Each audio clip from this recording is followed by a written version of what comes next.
for the first time after 75 years that your lordships would be considering that the privileges with which the residents of Jammu and Kashmir have been deprived of till then, till date, have been conferred. And I'll make this submission good, that so far, Article 370 function as a detriment between the welfare scheme flowing from the center, the constitutional right flowing from the center, and the residents of Jammu and Kashmir. But second thing, but because of this confusion, whether it is temporary or permanent, there was a kind of a psychological duality which was in the minds of one particular region of our country, though since inception of the constitution, it became part and parcel of inalienable and integral part of India, but there remained a psychological duality, whether induced or otherwise. That, my lord, your lordships would end. Judgment going either way, my lord, that position would end. And third, my lords, Mr. Solicitor, the first one, can you just in a sentence again formulate it? I somehow missed the first one. Yes. So your lordships would find at the end I of... don't want to interrupt my learned friend, Malat, but the new volume has been added. 2 new volumes have been added, which were not there before, 2 days ago. I don't know, Malat. I may be wrong. I have no objection, Malat, but I just want to point that out. It was added with the permission of the court before 6 days. It was added, that's all I'm saying, Malat. The written submissions are new. I'll not object to any of that because I don't believe in objecting to materials which are relevant for the court. No, that's the court told me. was permitted. We mentioned your lordship. I'm not disputing. You may have mentioned. I'm just saying, Malat. I have still no objection, Malat. Volume 3 are your submissions, Mr. What, your lordship, my lord, the Chief Justice would recall, Lord, what we have done is my submission, the submissions of the learned attorney, and my lord, all our submissions are placed in one volume. Our submissions, my lord, were new and detailed after, my lord, hearing them. And thereafter, my lord, in a chronological order and with continuing pagination, they form part of volume number 3. On Monday, when the solicitor mentioned in the morning, you informed us that the list of dates which has been filed by Mr. Sibal. Yes, that is incorporated. You are adopting the same list of dates, but where you are adding something, yes, you are putting it all together, so we don't have to flip between list of dates. Written submissions are all new here. This Are all new. I'm not disputing. I still am not disputing. I believe. I still will not dispute. And I'm just saying, Malat. Then let's start, my lord, because I'm only saying, Malat, I was not allowed. That's all. All these are all new, but I don't mind, Malat. We'll answer. What we had, when he mentioned on Monday morning, I think we asked him whether your notice has been given to everybody, and solicitor said yes. At that stage, I told the solicitor, instead of having 5 different list of dates, work on the list of dates which Mr. Sibal has submitted. I'd also mentioned it in the course of the hearing. That's right, sir. And in that list of dates, add what you are adding separately so that we know what has been the addition by the Union of India. not only that. All of us have one master list of dates. That becomes much easier.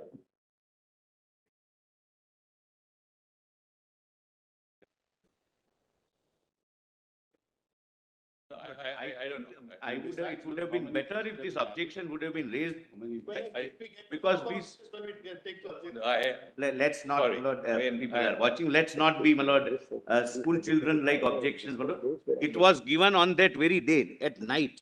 No, it's because the Not court right, Apart from that, not please informed. hold your tongue. Document is created on 24th August, which is today. The PDF says it's created 24 August.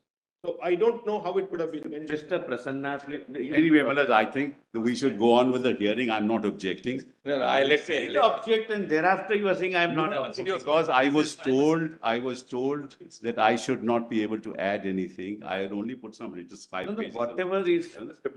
Assuming that Your submission also, it would have resulted in many more people. That's why, Malat, I didn't press it. I don't think we should go on this. But even that has been taken note of. That's all I'm saying. Gopal Shankar Narayan was here from day one. He could have told us, but my lord, I must make a positive statement before we mention before your lordships the previous night this was placed on record with a service to all. They were aware and my lord, they knew that this is the master list of dates which all of us on this side will rely upon. But Lordship, Mr. may I clarify? One second. Mr. Solicitor, on your master list of dates, I hope you have maintained the integrity of the original list of dates. Yes. Where you want to add something that you have indicated to us in a separate note or separate color or track change. What I have done, my lord, I believe at the outset that it seems my list of date contains something because this first objection appears to be the best point now after my lord, leave this it. list of dates. But leave it at No, that. My lord, Mr. Solicitor, the reason why we ask you is, when one sits down to dictate the judgment, I hope in the list of dates, we will know what is Mr. Sibbal's part and what is your part. So long as that is there, it's no difficulty for us. Come to page 1 of my list of dates. So long as it is there, we accept your word for it, but so long as your juniors have prepared it in that way, there's no difficulty. Mr. Sibbal, only a minute. Mr. Sibbal's submission are incorporated in that general common list of dates in italics in blue color, saying KS means All right. that's the list of dates of Mr. Sibbal. And whatever you wanted to add, you've added in a separate font or whatever, then there's no difficulty. Nobody has any issue with the list of dates. It's just that if they are filing something, they should tell everybody.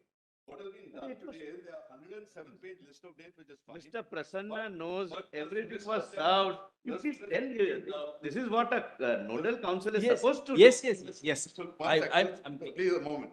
The learned solicitor's written submission, apart from the list of dates, has somehow ballooned from 18 pages to 139 pages. And a lot of it in very fine print. Now, I mean, I'll this is. put it the para. Airdrop 3 minutes ago, 5 minutes ago, I got it on airdrop. Huh? So that. But from I mean, Mr. Prasanna, not by me. If you're, nobody, when Mr. Sibbal says he has no objection, yes, there's. But from your nodal council, he gives Or- you date, my lord. Yes, may I clarify? We can. Mr. Prasanna is trying to say something for last 5 minutes. Yeah, Mr. Prasanna, Yes. My We lord.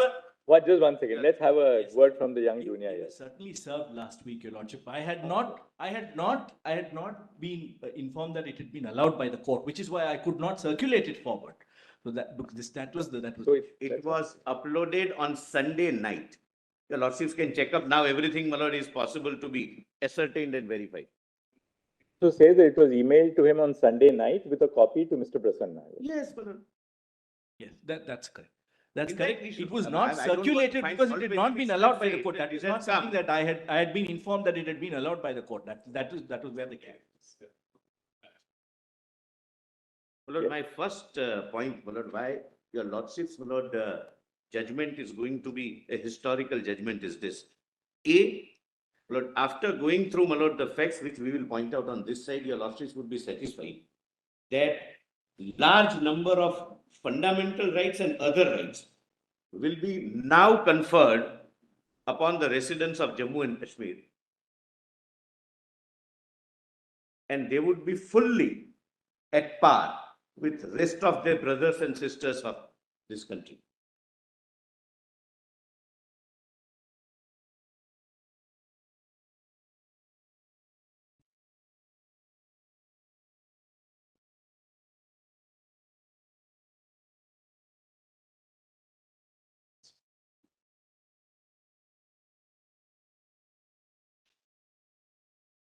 Yes.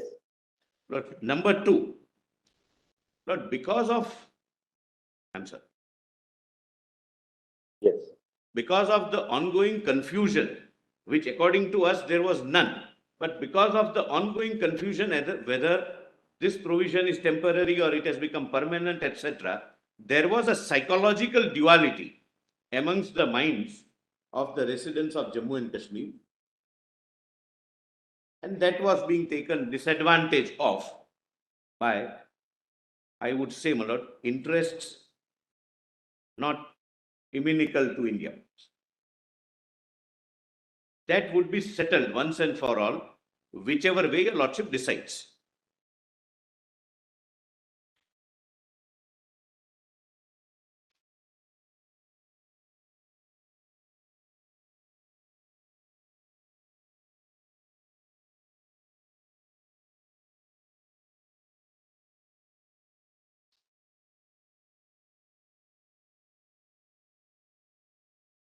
Yes.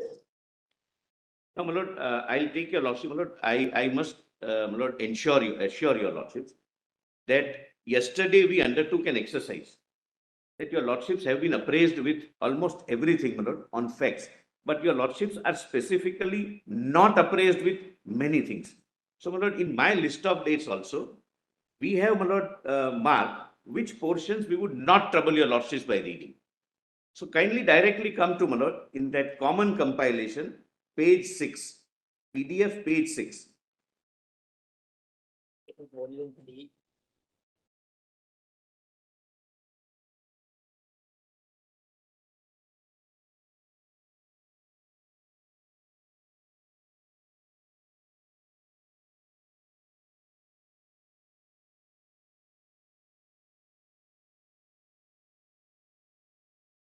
So this is only for one reason, my lord, I am reading this part. My Lord Justice Gavai was pleased to put a question. There was a Praja Sabha constituted, your lordships would recall. And my lord's question was, what was the composition of the Praja Sabha? So that is what is mentioned. Your lordships would find the second date, my lord, on this page is 20. Just only one thing, Mr. Agarwal, Mr. Kanu Agarwal. I'm not asking the solicitor this.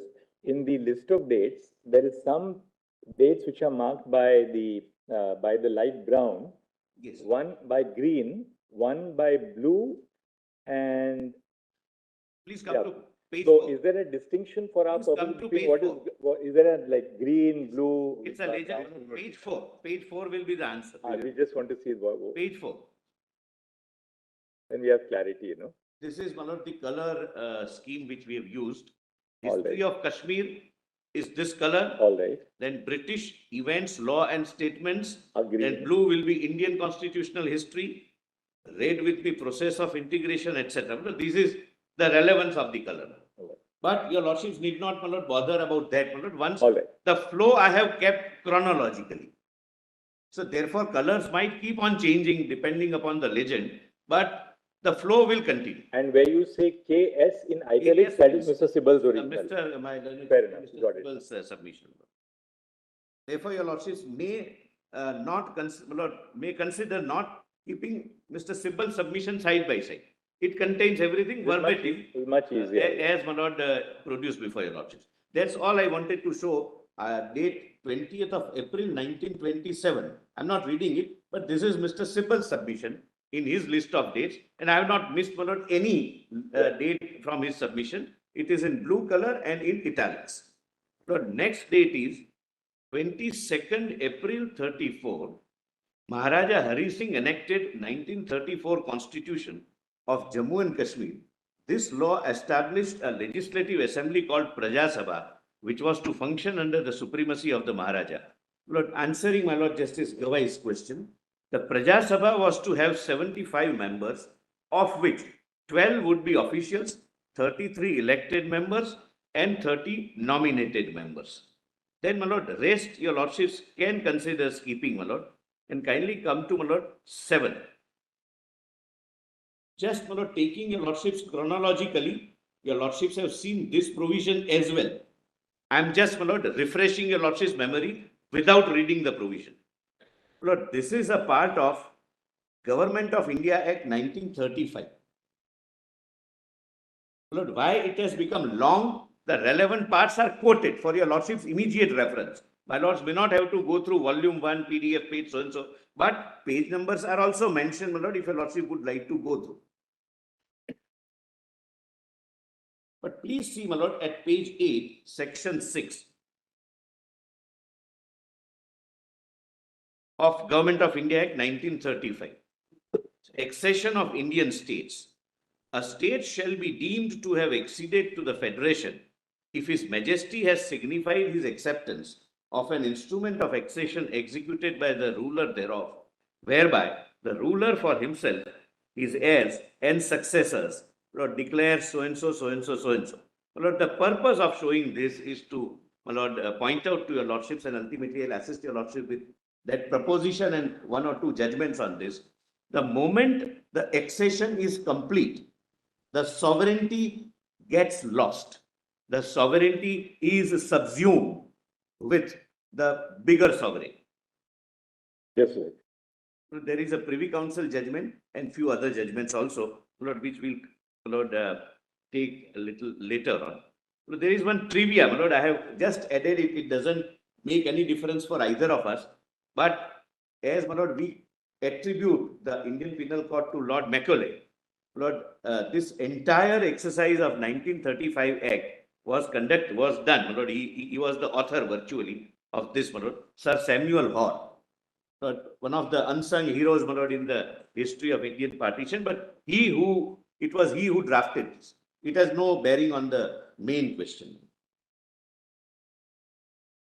Then, my Lord, I have reproduced the. Actually, Mr. Solicitor, you may also read section 5. Yes. Because what is the importance of accession? That section 5(1) gives us. Yes, my Lord, I wanted to read, Just but I thought your lordships may have read.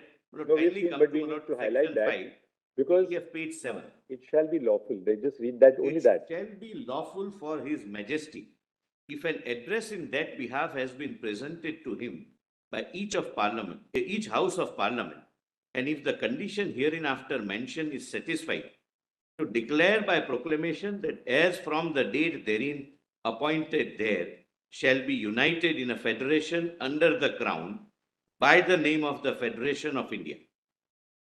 A. The provinces hereinafter called governors' provinces, which were under the direct British sovereignty or suzerainty, as the case may be, were functioning through the Governor General. Then B. The Indian states which have acceded or may thereafter accede to the Federation, and in the Federation so established, there shall be included the provinces hereinafter called Chief Commissioners' provinces, not the smaller regions which eventually. The consequence of an accession under the Government of India Act was that then the acceding, they would be united in a federation. In the federation. The key words really in 5 are united in a federation. In a federation. So, my Lord, that is the first stage of losing sovereignty. The moment you sign accession and it is accepted. But you'll have to at some stage deal with the argument which they have urged, that sovereignty itself has an external component and an internal component. That external component was lost, internal sovereignty still remained. That's the argument, my Lord. We are conscious of that. And, my Lord, I'll also bear in mind your Lordship's very, very pertinent observation that ends may not justify the means. I'll also show to your Lordships the means adopted strictly within the constitutional parameters and as per various judgments of your Lordship. But that's, my Lord, after, my Lord, the factual chronology. Thereafter, your Lordships, my Lord, kindly come to page 9, 1939. So this is also crucial. The Indian National Congress's formal stance was that the princely state must join independent India on the same terms and with the same autonomy as the provinces of British India, and with their people granted responsible government.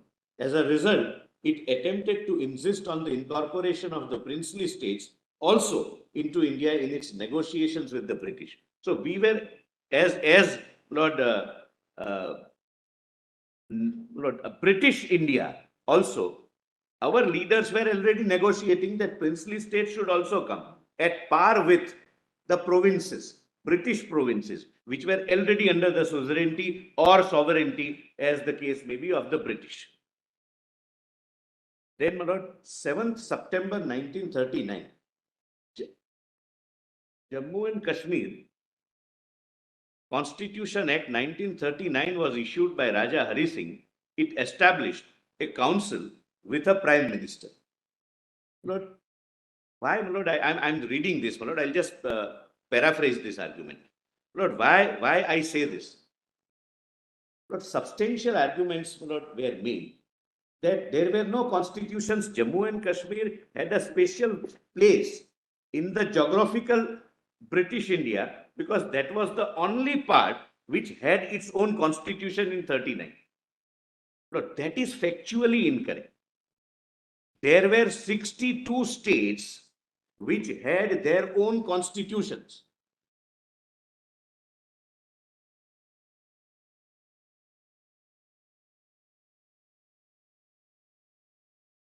whether they are named as constitution or any instrument of governance, internal governance.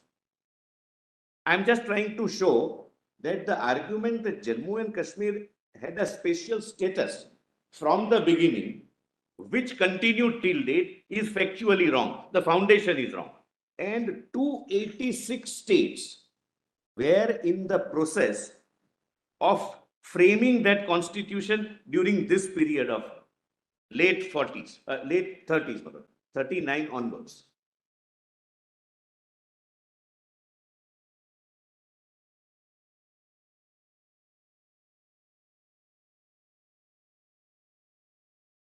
As a matter of fact, the eminent councils of the day, those days, were, my lord, engaged to help the princely states to draw their constitutions. I'm not going into that detail, that's not relevant, but one of the, my lord, when we researched this, Aladi Krishnaswamy Iyer, who was considered to be one of the top ranking councils, was engaged. His fees were not found to be, the problem was there at that time also. By one state called Rewa in present Uttar Pradesh, I'm sorry, Madhya Pradesh. And therefore, my lord, he was requested not to continue because it was found to be too exorbitant. My lord, please see, my lord, from where do I get this? My lord, PDF volume 16, document volume 16, I'm sorry, document volume 16, PDF page 574.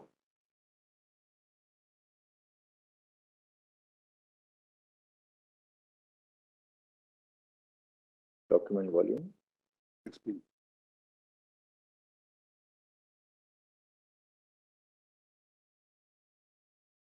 Lord, this is a research paper by a very eminent professor of Yale. He has, my lord, done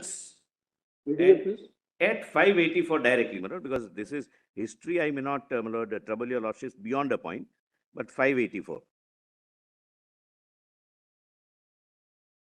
The running page would be 10514.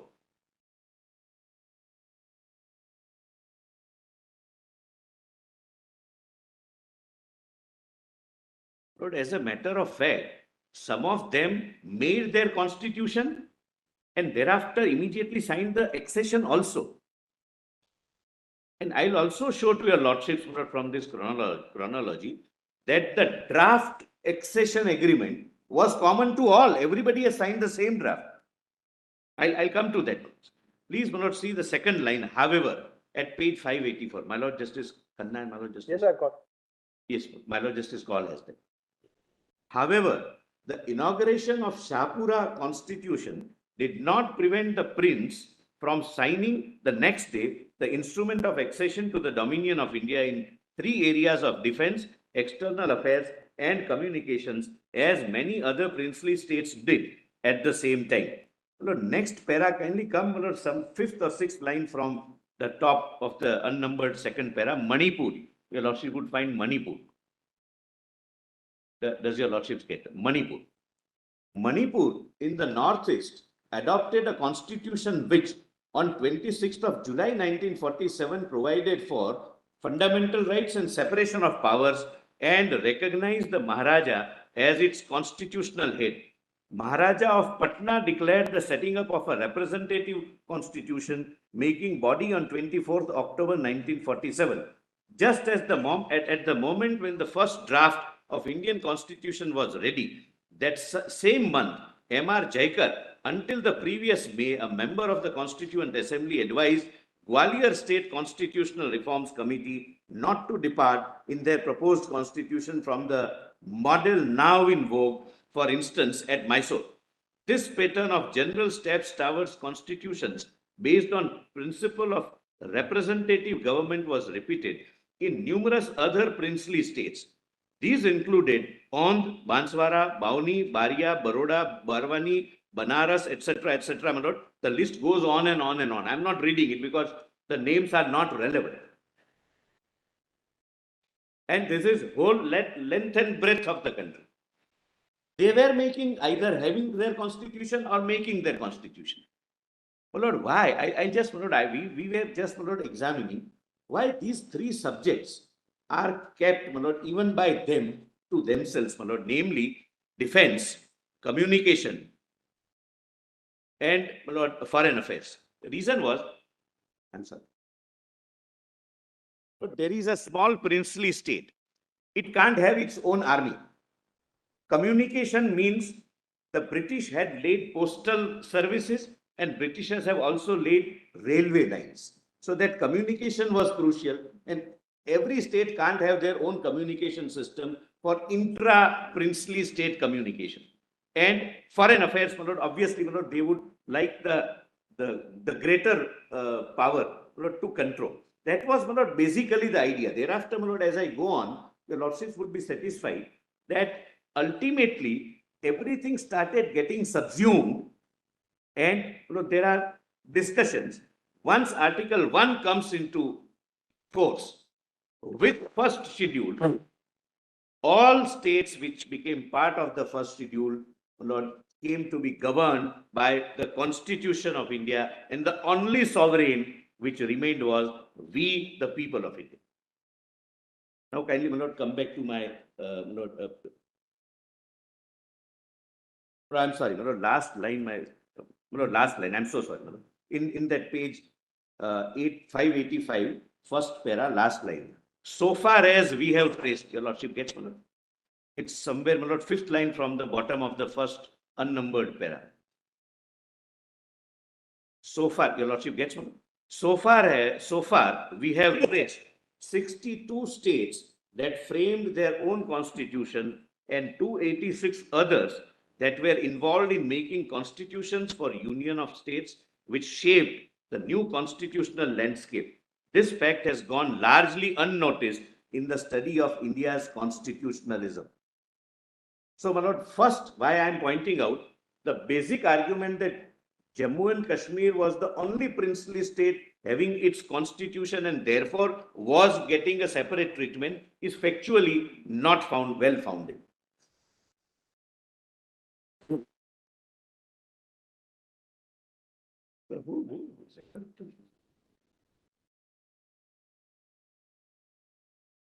Lord, now, your lordship, Lord, kindly come to my.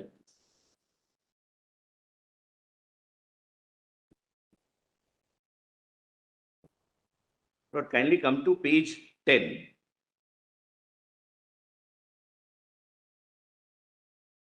Lord, your lordship, Lord, page 10 is a list of dates. Page 10 starts with Mr. Sibbal's note, my lord, which I have quoted verbatim. Then 12th May and 22nd May, your lordships may not, my lord, invest time in that. Kindly come the next date, 16th May, 1946. The cabinet mission planned by the Britishers issued a statement regarding its report. Under paragraph 15(1) and 4 of this statement, the cabinet mission plan recommended that Union of India, which should necessarily deal with defense, foreign affairs, and communication of princely states. They only recommended, my lord. In the, my lord, note of my learned senior, my lord, it is differently mentioned that it was decided. They only recommended. Lord, thereafter, my lord, page 11. Just a few weeks before becoming the vice president of the interim government, Jawaharlal Nehru clearly stated that no princely state could prevail militarily against the army of independent India. This is, my lord, the first step for unification of the Federation of India, which eventually became Union of India.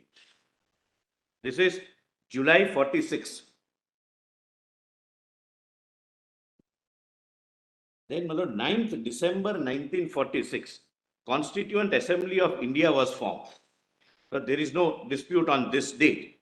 Lord, Jammu and Kashmir had 4 representatives, including late Sheikh Abdullah.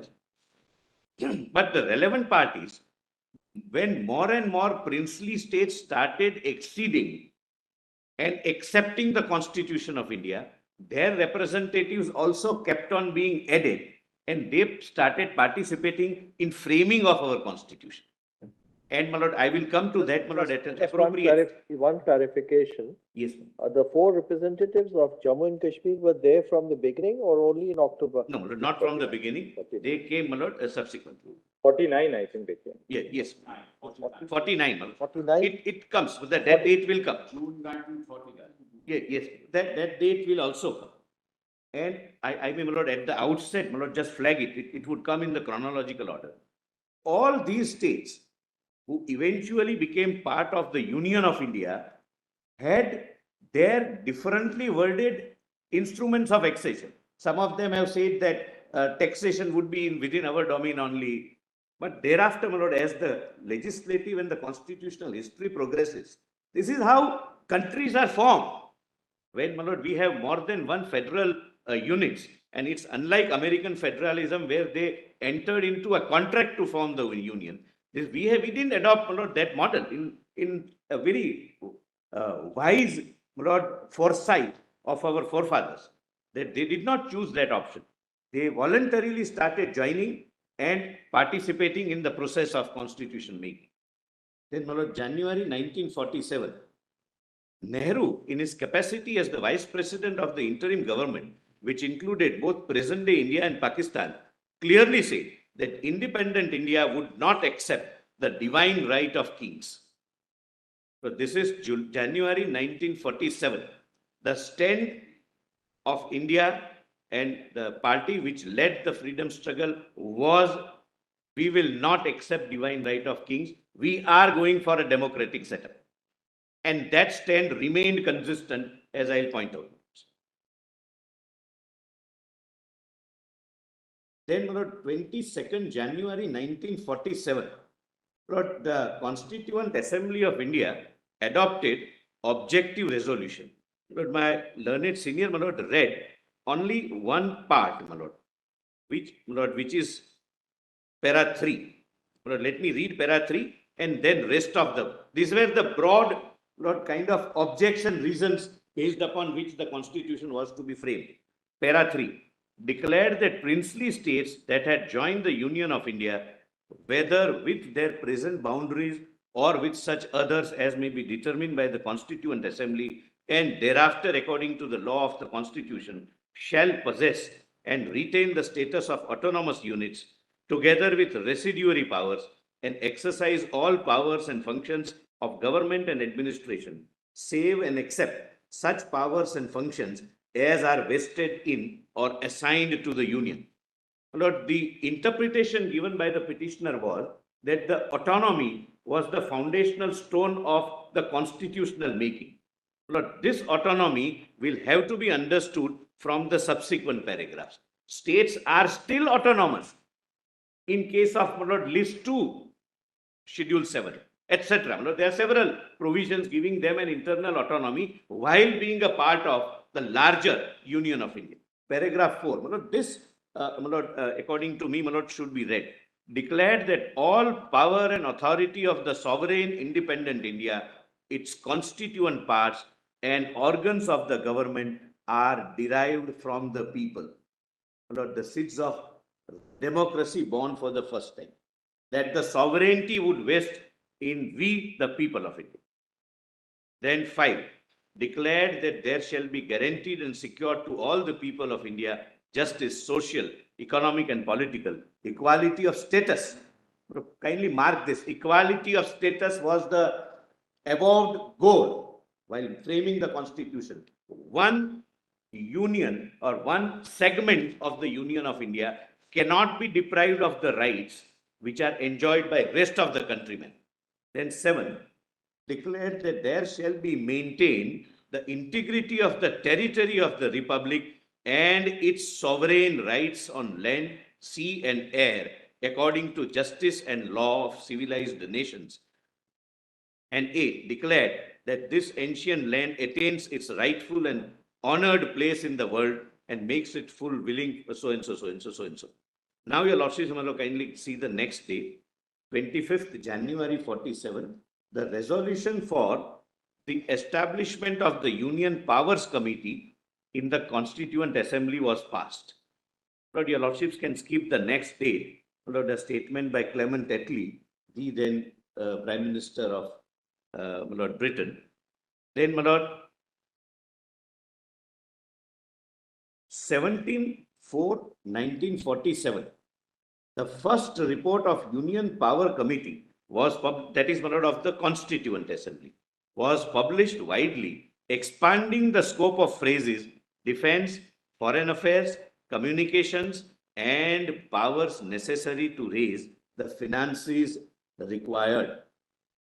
Further, the said committee further recommended in para 3 powers and subject which were inherent or implied or resultant from the express powers of the Union, that is judiciary, services, RBI, etc. It was also hoped that certain other subjects would be included in the Union list or that like insurance, planning, banking, patents, etc. Lord, this is the first report. Lord, the note of the petitioner, my lord, which I have quoted, does not mention, my lord, about this first report. They have directly gone to the second report. Therefore, my lord, this has its relevance in the chronology. I have placed it, my lord. Lord, second, the date can be, my lord, skipped. Nothing turns on that. Constituent Assembly resolution appointing Union Constitution Committee, etc. Lord, 3rd June is an important date. 3rd June 1947. The legislative representatives of the Indian National Congress, the Muslim League, and the Sikh community came to an agreement with Lord Mountbatten on what has come to be known as 3rd June Plan or Mountbatten Plan. This plan was the last plan for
Lord, all these facts, my lord, would be necessary as a process of connecting the dots for me to, Lord, persuade your lordships to reach a particular conclusion.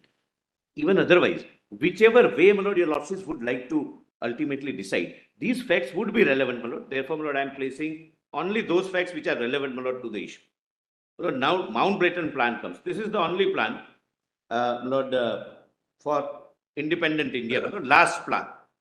The British government proposed a plan announced on 3rd June. Lord, I'm sorry, Mr. My learned senior, Mr. Dwivedi points out that this resolution, which I say, Lord, objective, Lord, was thereafter passed, framed and placed before the Constituent Assembly in 46, which was approved by the Constituent Assembly. And the preamble, my lord, draws inspiration from that one. The lordships have seen the words. There was a lot of discussion also on that. Yes. Objective resolution. Yes, my lord. It was proposed by Pandit Jawaharlal Nehru. Yeah. On 13 December 46. Dr. Ambedkar criticized a lot about that.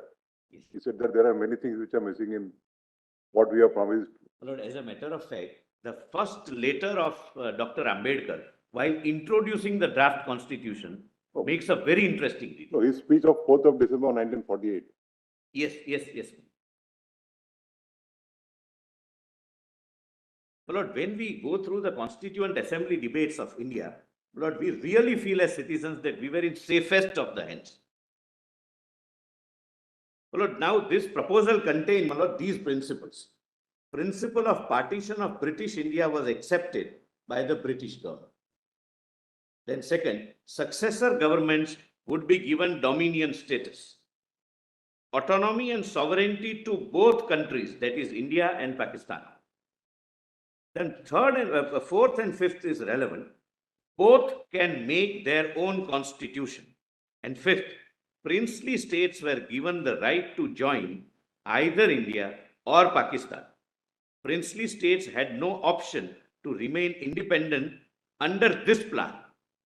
It comes thereafter in 1947, but Lord Mountbatten advises the Crown of the Chamber of Princes that it's not viable for most of you. You can't survive as independent units. But in this plan, they could join either Pakistan or India, depending upon several factors, but mainly the factor of geographical proximity. For example, hypothetical example, Delhi can't join Pakistan because of the land route not being available, etc. Now, my lord, next date, 27 June, your lordships may, my lord, skip, June 47. After the announcement of June 3rd plan, Lord Mountbatten spent 4 days discussing the situation of Jammu and Kashmir with the Maharaja of Jammu and Kashmir and clearly explained that independence of Jammu and Kashmir was not a feasible option. Then Viceroy, 13th of June 47, Viceroy Mountbatten invited Nehru, Sardar Patel, Acharya Kriplani, Jinnah, Liaquat Ali Khan, and Sardar Abdul Nishtar and Sardar Baldev Singh to attend an informal meeting to discuss the problem of the states. Lord, I may not read the whole. The purpose was that you create one separate department which would deal with integration of states. That was, my lord, the States Department, and the first secretary was Mr. VP Menon. My lord, this function under Sardar Patel. VP Menon was the first secretary, and he has written 2 books, my lord, as your lordships were told, on a request from Sardar Patel that you document it. You are the first person, yours have the first-hand information, and he has written both the books without being judgmental or without giving his value judgment. He has narrated the facts as he witnessed. Most of the documents are also signed by him. Letters are also signed by him. He had taken part in several negotiations also with princely states. Then, my lord, your lordships can skip 15th June 1947, Congress Working Committee. My lord, the same continued that will not accept divine rights of princely states. We are going for democracy. And, my lord, they rejected specifically the concept of paramount. The Congress was dealing with this issue and negotiating with the Britishers and with, my lord, princely states. Then 17 June 47, Nehru wrote to Mountbatten stating that Kashmir was of first importance to India as a whole and specifically as a great strategic importance of that frontier state. We were conscious, my lord, from that day. Then, my lord, 18th June, Mountbatten urged on the Maharaja and the then Prime Minister of Jammu and Kashmir, Sri Kant, not to make any declaration of independence. He also pressed them to take measures to ascertain the will of their people and to announce their intention to send representatives to one constituent assembly or the other, that is Pakistan or India. The State Department, he told them, were prepared to give an assurance that if Kashmir joined Pakistan, this would not be regarded as unfriendly by the government of India. The Maharaja allegedly replied to the same by stating that he would never accede to Pakistan, as they were setting up a theocratic state. Mountbatten pointed out the dangerous situation in which Kashmir would find itself if it did not have the support of one of the 2 dominions after 15th August. Well, this is by Narayani Basu and VP Menon's book. Well, they have reproduced. Well, we have Lord Narayani Basu was, I think, granddaughter of VP Menon books, and a very seasoned bureaucrat, subject to correction. The second part is subject to correction. Then, my lord, the State Department is formed. That date, my lord, your lordships can consider skipping. Then 3rd July 47, Sardar Patel wrote to Hari Singh stating that interest of Kashmir lie in joining the Indian Union and its constituent assembly without any delay, and also say that its past history and tradition demands it, and all India looks up to you and expects you to take this decision. At this juncture, India was not contiguous whole, and princely states were scattered across the length and breadth of the territory of the country. Then 5th July 47, department as the State Department was a part of the Ministry of Home Affairs headed by Sri Sardar Patel, came into being, and Sardar Patel issued a statement as under. But please see, my lord, page, my lord, 16, your lordships can directly come to, and only the highlighted part, my lord, so that I'm not, my lord, investing your lordship's time more. I have few words to say, my lord, your lordships have. See, my lord, we have dealt with every princely state in a democratic manner, and everyone has voluntarily come, including Jammu and Kashmir, as I will show, my lord, further. I have a few words to say to the rulers of Indian states, amongst whom I am happy to count many as my personal friends. It is the lesson of history that it was owing to her political fragmented condition and our inability to make a united stand that India succumbed to successive waves of invaders. Our mutual conflicts and interrupts, quarrels and jealousies have in past been the cause of our downfall and our falling victims of foreign domination a number of times. We cannot afford to fall into those errors or traps again. We are on the threshold of independence. Then, my lord, again the highlighted part.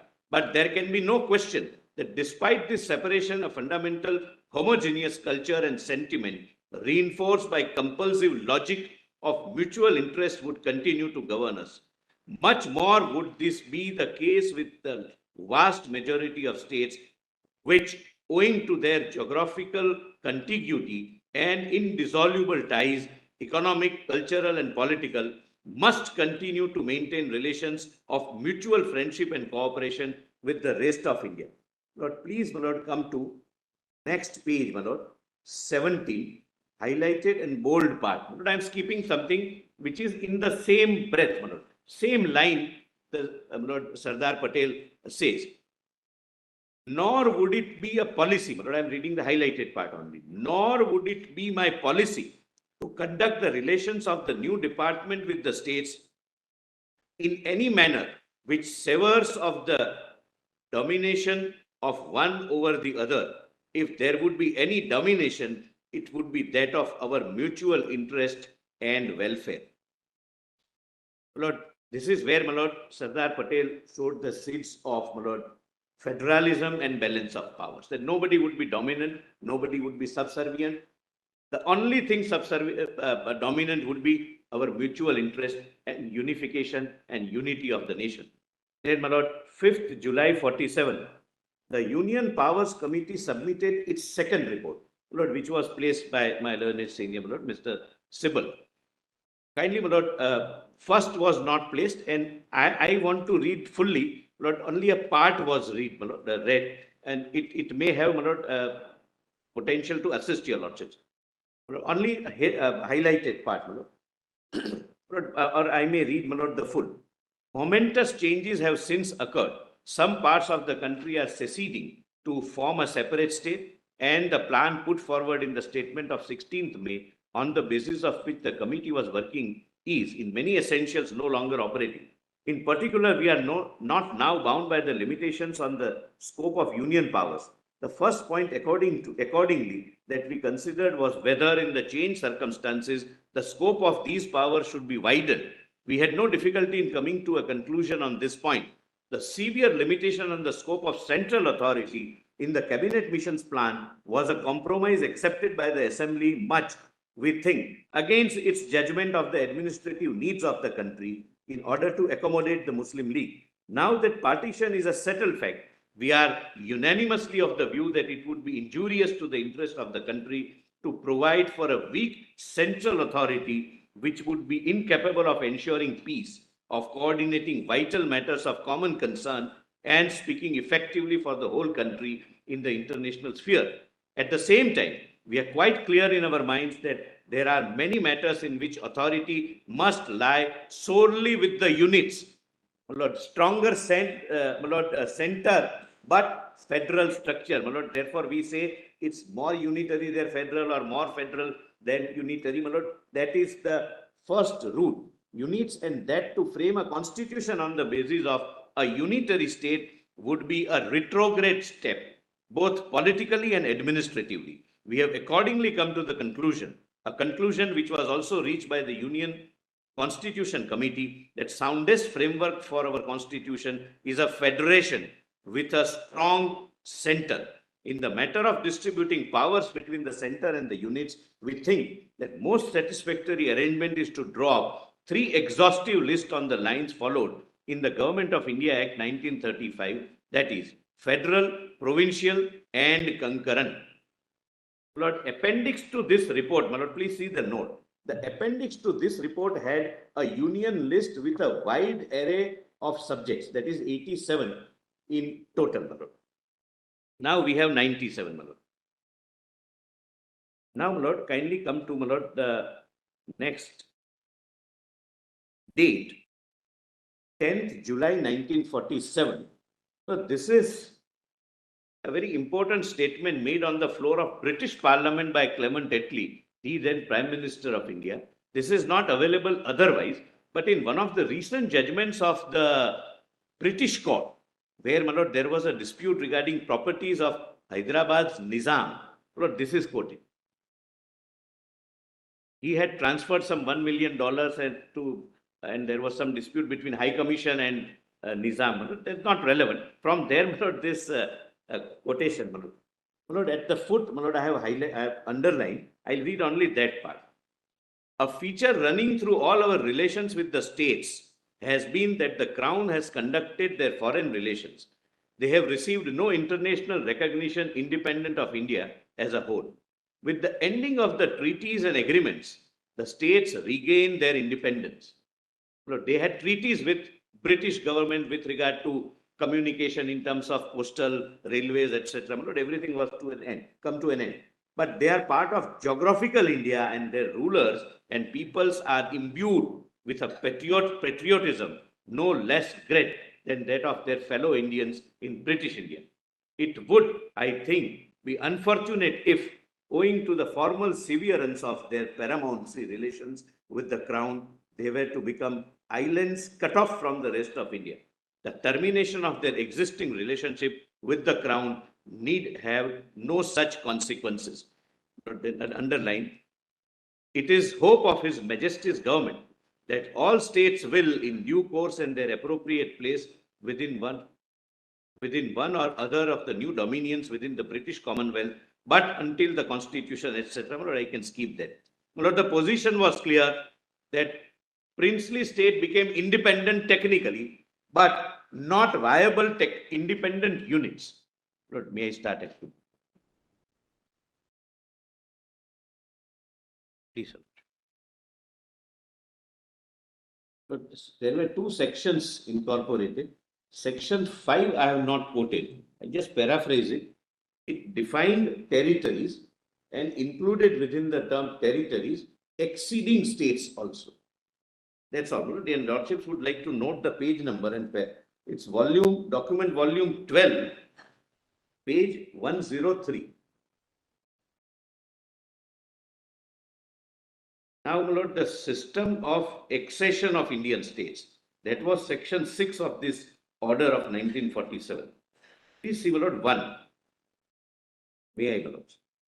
An Indian state shall be deemed to have acceded to the dominion if the Governor General has signified his acceptance of an instrument of accession executed by the ruler thereof, whereby the ruler on behalf of the state declares that he accedes to the dominion with the intent that the Governor General, the Dominion Legislature, the Federal Court and any other Dominion authority established for the purposes of Dominion shall, by virtue of his instrument of accession, but subject always to the terms thereof. Please mark this, Mother, that's the case of the other side, Mother. Therefore, I must bring it to your Lordship's notice. And for the purposes only of the Dominion, exercise in relation to the state such functions as may be vested in them by order under this Act, and assume the obligation of ensuring that effect is given within the state to the provisions of this Act so far as they are applicable therein by virtue of the instrument of accession. Now, 2. This is important, and this was common, my lord, obviously for all who wanted to exceed or have exceeded. An instrument of accession shall specify the matters which the rulers accepts as matters with respect to which the Dominion legislature may make laws for the state, and the limitation, it should be the limitation, there is The a typo, limitation. and the limitations, if any, so which the power of the Dominion legislature to make laws for the state and exercise of the executive authority of the Dominion in the state are respectively to be subject. But this is my submission and my reading, but an attempt to ensure that unification becomes as difficult as possible, because everyone were permitted to put their own terms and conditions. That if you are a princely state, you can exceed, but subject to the terms and conditions. And see how beautifully the founding fathers of our constitution, my lord, dealt with that situation, unified the nation, and the ultimate result was Article 1. The actually, this was intended to create a sense of confidence in the princely states.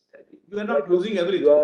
You are acceding to the union, but we are giving you the ability to have reservations in your instrument of accession, by virtue of which you will retain certain subjects to yourself, or you will accept the jurisdiction of the federal legislature, the Dominion legislature, subject to some restrictions which you can yourself impose. So that you have that option. we must also put ourselves at that point of time. The Union of India wanted these princely states to come into the fold. But at the same time, we gave them that assurance that you can today decide that you will give only certain subjects to the Dominion legislature. That can be, my lord, I think, a better way of reading it. And that's why, my lord, Sardar Patel says that the basic theme, the underlining theme would be mutual interest and welfare. Just as an aside, these instruments of accession, the draft, was there a model draft? Yes, that is coming. And that was prepared by the Department of States, or who prepared that draft? That is next day. All right. That is next day. And that was common for all. Not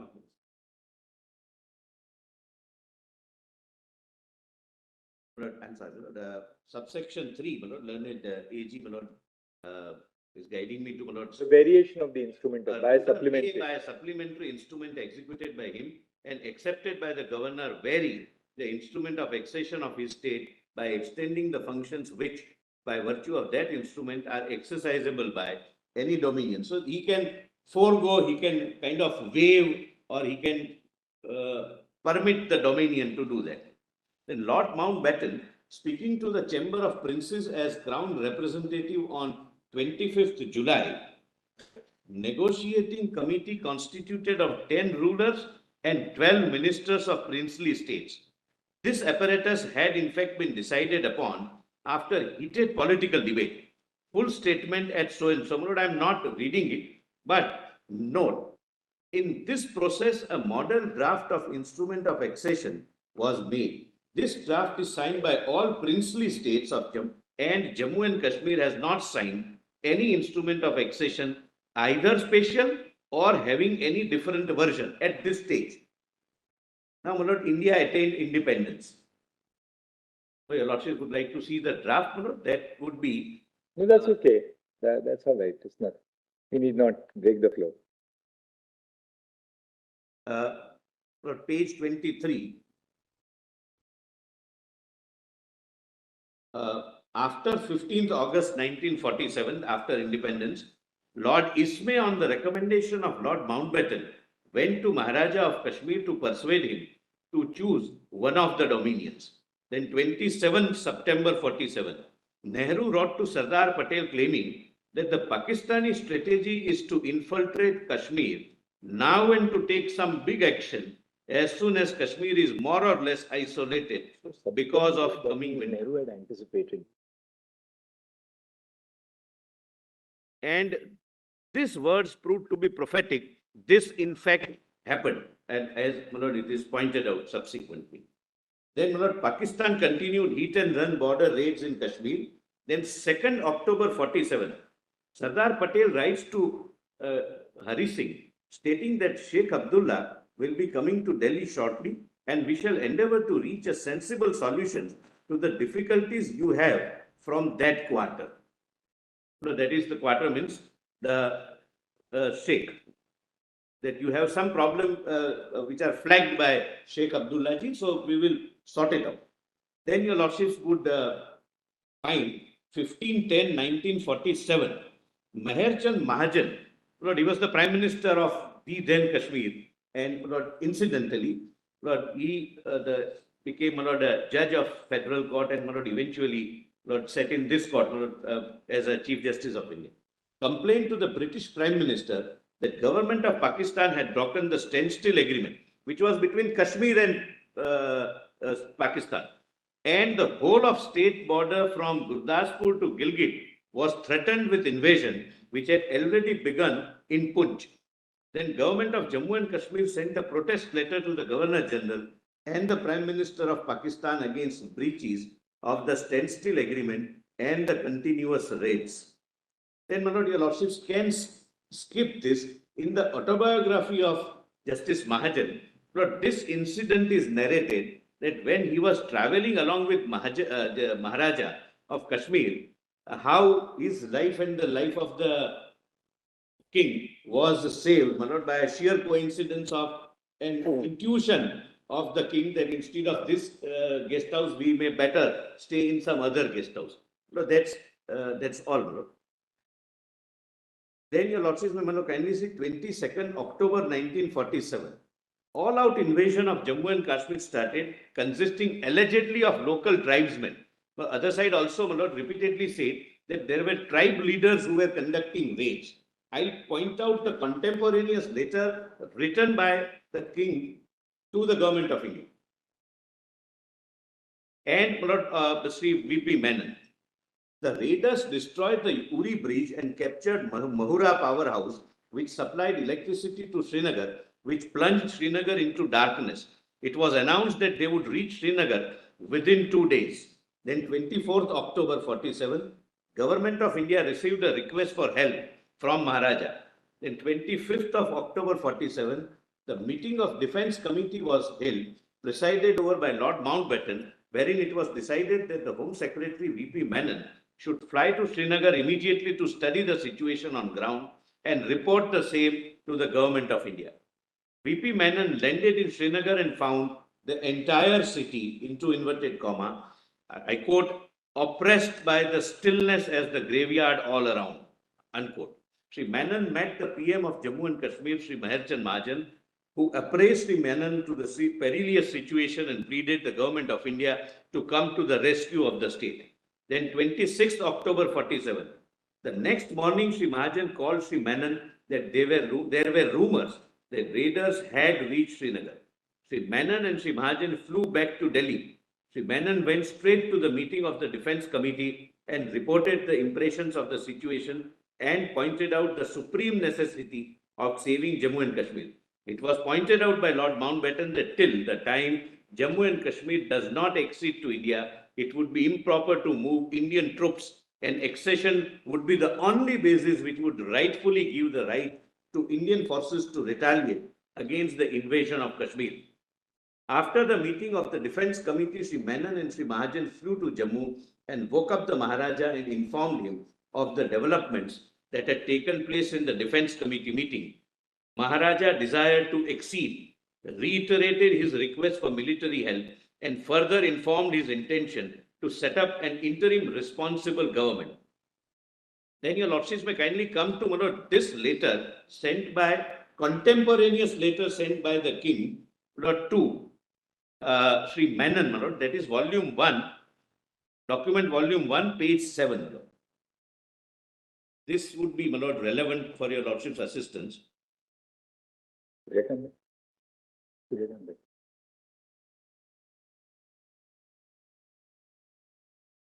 What were, I'm sorry. Document volume 1, PDF 7.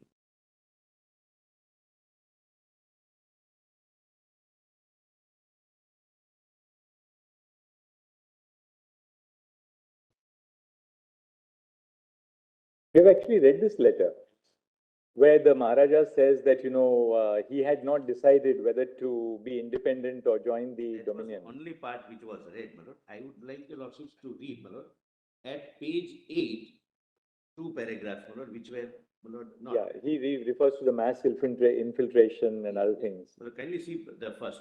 The mass infiltration tribesmen drawn from the distant areas of northwest frontier coming regularly in motor trucks using Manshera Muzaffarabad road and fully armed with up-to-date weapons cannot possibly be done without the knowing of the provincial government of northwest frontier province and the government of Pakistan. In spite of repeated requests made by my government, no attempts have been made to check these raiders or stop them from coming to my state. The Pakistan radio even put out a story that a provisional government has been set up in Kashmir. The people of my state, both the Muslims generally, have taken no part at all. With the conditions obtaining at present in my state and to great emergency of the situation as it exists, I have no option but to ask for help from the Indian Dominion. Naturally, they cannot send the help asked for by me without my state acceding to the Dominion of India. I have accordingly decided to do so, and I attach the instrument of accession for acceptance by your government. The other alternative is to leave my state and my people to freebooters. On this basis, no civilized government can exist or be maintained. The alternative I will never allow to happen as long as I am the ruler of the state and I have life to defend my country. So this letter is taken by Mr. Menon to Sardar Patel, and the Maharaja said that he had instructed his ADC that if Menon comes back, well and good. That means, everything is according to plan. Otherwise, he said, shoot me when he told his ADC to shoot him dead when he's asleep, he said.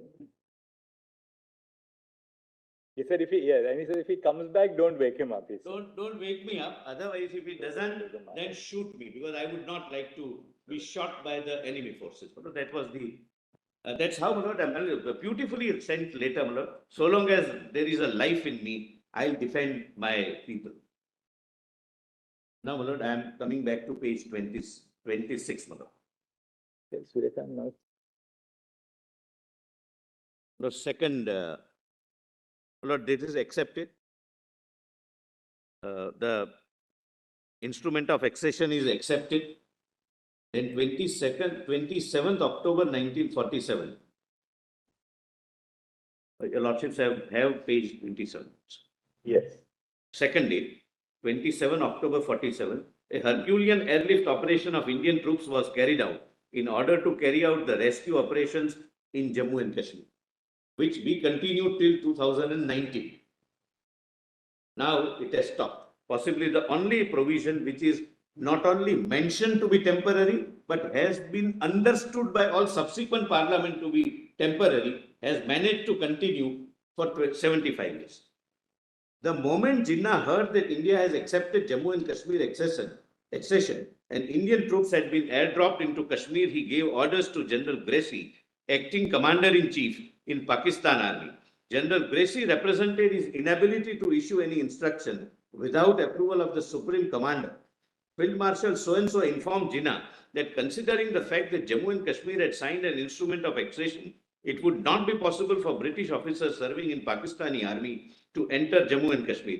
Thereafter, Jinnah invited Nehru to Lahore to discuss the Kashmir problem. Lord, now how, Lord, this is averted.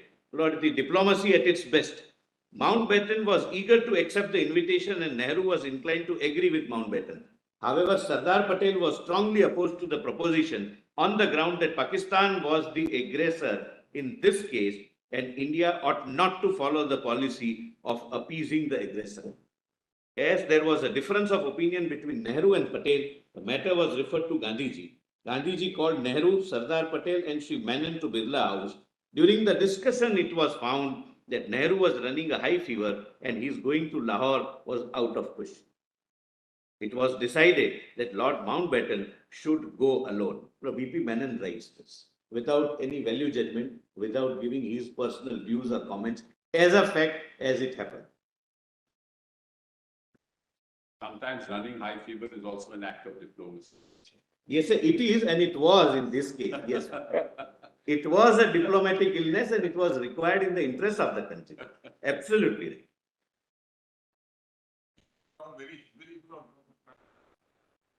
That you should not go. That they are aggressors, and we shouldn't be appeasing. Sorry. was an illness slip, which we normally send to the courts. It was a Something like that. not filed as. That's what my learned friend is trying to.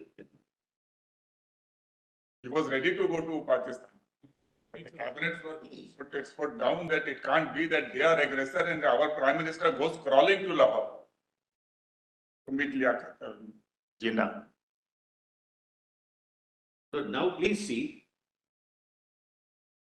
16/12/1947, Sardar Patel, I am at page 27, last date on that page. Sardar Patel issued a statement. Public has already received through the press and over the radio a fairly clear and detailed picture of the settlement. Your Lordships can come to only the highlighted portion actually. Underlined portion. Democratization of the administration, which has long been the keynote of Congress policy towards the state, has become a pressing problem since August 15. The princes themselves have in many cases begun to realize the spirit of times and have been gradually introducing measures in accord with that spirit. The progress has been in some states low, in other it has been swift, but everywhere it has been sure. Your Lordships can thereafter skip the rest. Last lines on this, provincial administration in this process of unification and amelioration so that they may derive the full benefit of this great achievement. Then, white paper, I have just given the summary.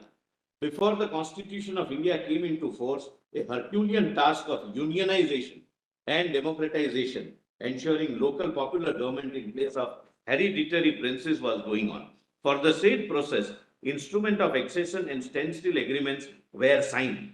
Thereafter, the policy was followed which involved merging the smaller states that were not seen by the government of India to be viable administrative units either into neighboring provinces or with other princely states to create a princely union. It was felt that smaller states lacked resources to sustain their economies and support their growing populations, impose tax rules and other restrictions impeding free trade, and without integration, the economies of the states would collapse and anarchy would arise if the princes were unable to provide democracy and govern properly. Note, this was done despite the instrument of accession and despite assurances given by the State Department and Lord Mountbatten during the accession process.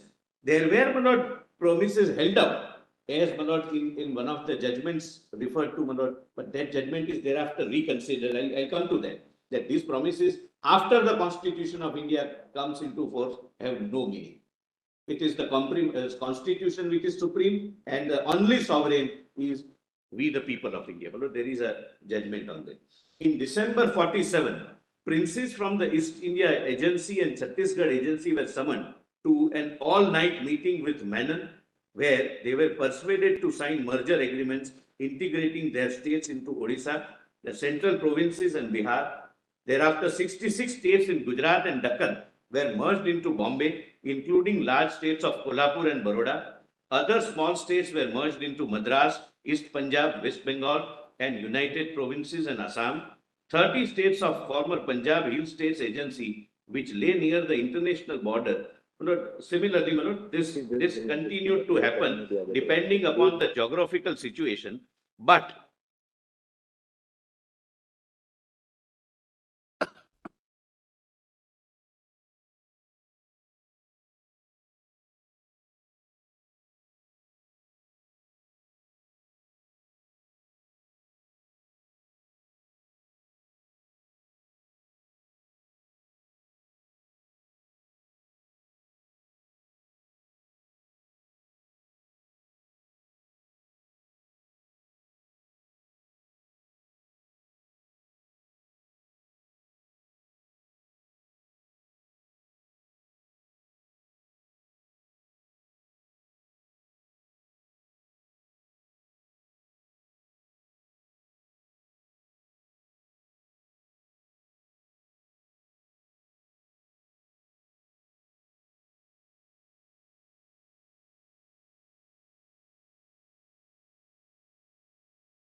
But I'm not reading the examples, but there is one example, my lord, which is very, very striking example. But there were many of this kind. But out of 506 plus princely states, about 200 plus were only in one region of Gujarat, that is Saurashtra region. They formed United States of Kathiawar. There was a separate country which functioned for some time and thereafter merged. But they signed a treaty of accession. Kindly have a look at the treaty of accession, page 30. The revised treaty of accession, revised instrument of accession. The purpose of my showing is this. Like Jammu and Kashmir, every princely state had put their own conditions. But eventually, one of the theory of Act of State and Article 363, that all treaties, etc., get subsumed in one document, namely the Constitution of India. Please see, my lord, page 30, the highlighted part, that all subjects except matters relating to taxation. That those princely states said that taxation will be our subject. You will not touch. The Union of India, the Dominion of India will not touch taxation. Please come to, my lord, page 31. After 3, the proviso. Does my lord get? Page 31, it is a part of this revised instrument of accession. Clause 3, proviso. My lord, Justice Surya Kant. Yes. Provided that nothing contained in the said list or in any other provision of the Act shall be deemed to empower the Dominion legislature to impose any tax or duty in the territories of the United States. United States means United States of Saurashtra. Or to prohibit the imposition of any duty or tax by the legislature of the United States in the said territories. Please come to, my lord, page 32. There are 2 clauses. This is to show every state had put their conditions. 7.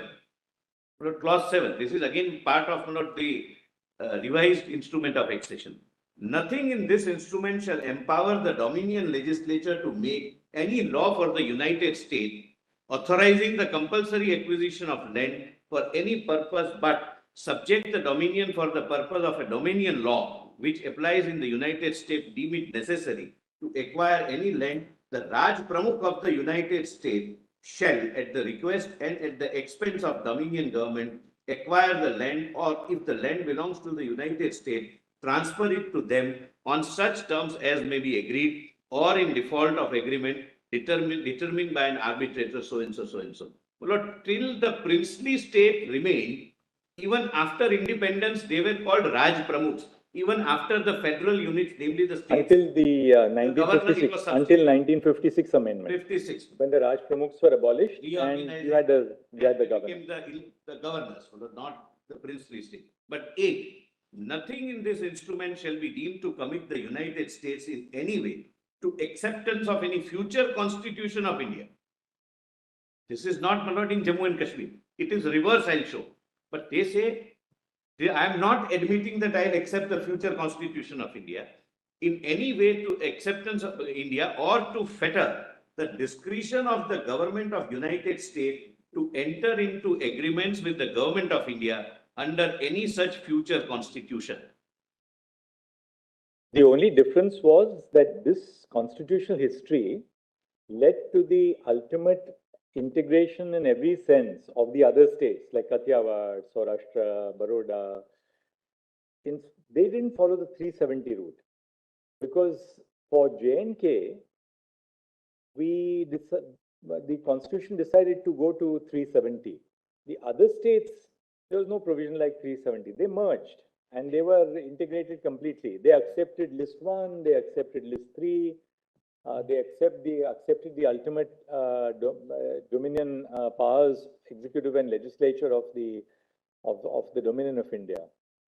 I am just showing this with a view to make one point, that a stand which is now being taken and which has been taken, that we had a special feature and therefore we were given a special treatment, and therefore this provision is kind of a privilege given to us which can never be taken away. But I'm just trying to show that there were many similarly situated princely states They had also put their conditions, but eventually they subsumed themselves with the Union of India because of the Act of State doctrine and because of Article 363 and Article 1. But they came into the Indian Union as a volition. Correct. They joined voluntarily. I mean, we take it as voluntarily. It may have been a little bit of persuasion. It may have been whatever. Real politics. Yes, obviously. Obviously, no difficulty. And that was probably the genius of Sardar Patel. There's no difficulty. There's no doubt about it. But the fact, however, remains that insofar as J&K is concerned, J&K bucked that trend. J&K went to the 370 route. So, yes, but why, how, and till what time? Right. That will come, my lord, subsequent.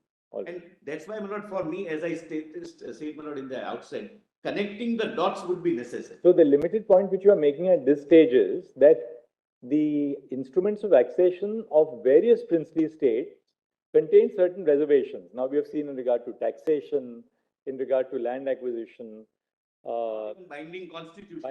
Not binding themselves to accepting a future constitution. So the IOAs at that point of these states were hedged with various conditions. This is also. But that was consistent with Section 6 of the Government of India Act, which was adopted by Section 9 of the Indian Independence Act. We gave this sop to the princely rulers that, look, you come here on your terms. We are not telling you today to come on our terms. You agree to the Indian Union, you make reservations, and we hope that by and by you will accept full integration into the Union, which they did. Another point why I wish your lordships made aware of this development is, there was an argument that instrument of merger was a necessary attribute for a complete integration. Otherwise, we had kind of an internal sovereignty. Your lordships would recall that Jammu and Kashmir never signed instrument of merger. Many states did not sign instrument of merger. From the date on which Constitution of India came into force and Article 1 came into force as an act of the state, they became integral part of Union of India. And how Jammu and Kashmir got separated, my lord, and how it was only for a temporary period, but would succinctly come, my lord, in subsequent. Interesting, Mr. Solicitor, this Department of States which existed in the Ministry of Home Affairs post 1950, after the 7th Amendment, right? 1956. 238 was, yes. So the Department of States must have been abolished post 1956. You will be still having records in the Ministry of Home Affairs? I'm sorry, my lord, my instructions are, officer sitting, my lord, was the additional secretary in charge of Jammu Kashmir in MHA. He said that department technically still continues. So Department of State still continues. Still continues. Now, do we have, I'm not sure whether this exercise can be done just for, I mean, you don't have to do it by a very detailed document, but just a tabulation.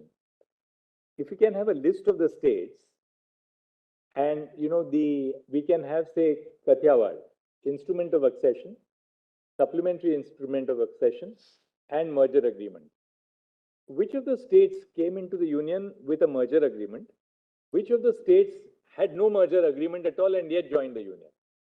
I don't know whether that now at this point of time that record will be there. If you can try and record, if you can sort of. Yes.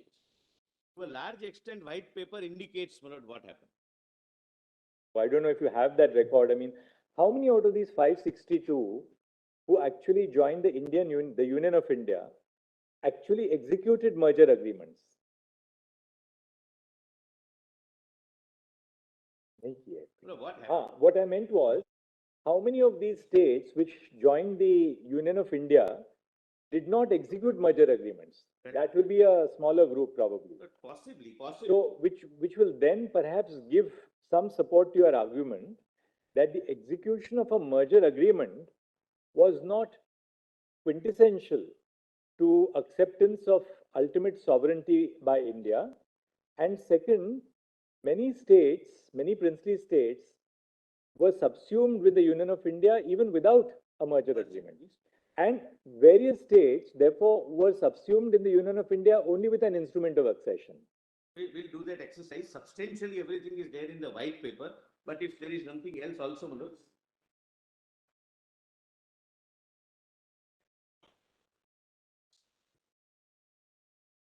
all 562 states, not India, what happened was there were small little principalities, small nawabs. They got into larger. We were just, in fact, Brother Surya Kant was giving us a little bit of backdrop about Punjab and Himachal. To integration with larger states, and then the larger one finally signed the instrument of merger. Right, but we were wondering, was it possible? Because Mr. Sibal, what we want a little bit of just factual. I have understood, Manoj. Factual clarity, that they may have, were there Indian states, we shouldn't call them princely states, because as Mr. Sibal says, some of the small Nawab, some the princes. We will have to say princely states, because Indian state would mean those which were Governors' under the provinces. sovereignty or suzerainty of British India. That's how it has They were the always been governors' like. provinces. That's right. No, but we just want to know this, We will not undertake. to sort of repeat two things. Which were the states which accepted completely to be subsumed within the Union of India without merger agreements, and followed only the IOA course and straight came into the Union of India? No such instance, with respect. The white paper which is part of the record. White paper issued by Sardar Patel. I will not formulate it. I have understood the question. Let me not.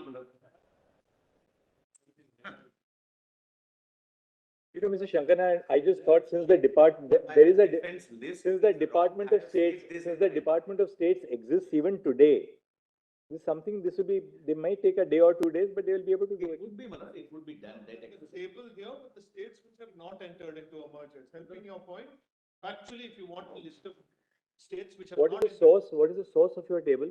It's from the white paper. White paper. There are inaccuracies, I'll put it that way. So there are states which did not accept the merger and yet became a part of the Indian Union. State of Mysore, state of Saurashtra pre-independence, Madhya Bharat, Patiala and East Punjab. This is part from the white paper. There is a chart. We will not, let's not deviate from it. I have not taken the point. Your point is that there were other states, basically whether it was 2, 3, 4, 5, whatever, there were other states which did not sign the merger agreement. Yes, there was nothing special which is being claimed. That's your point.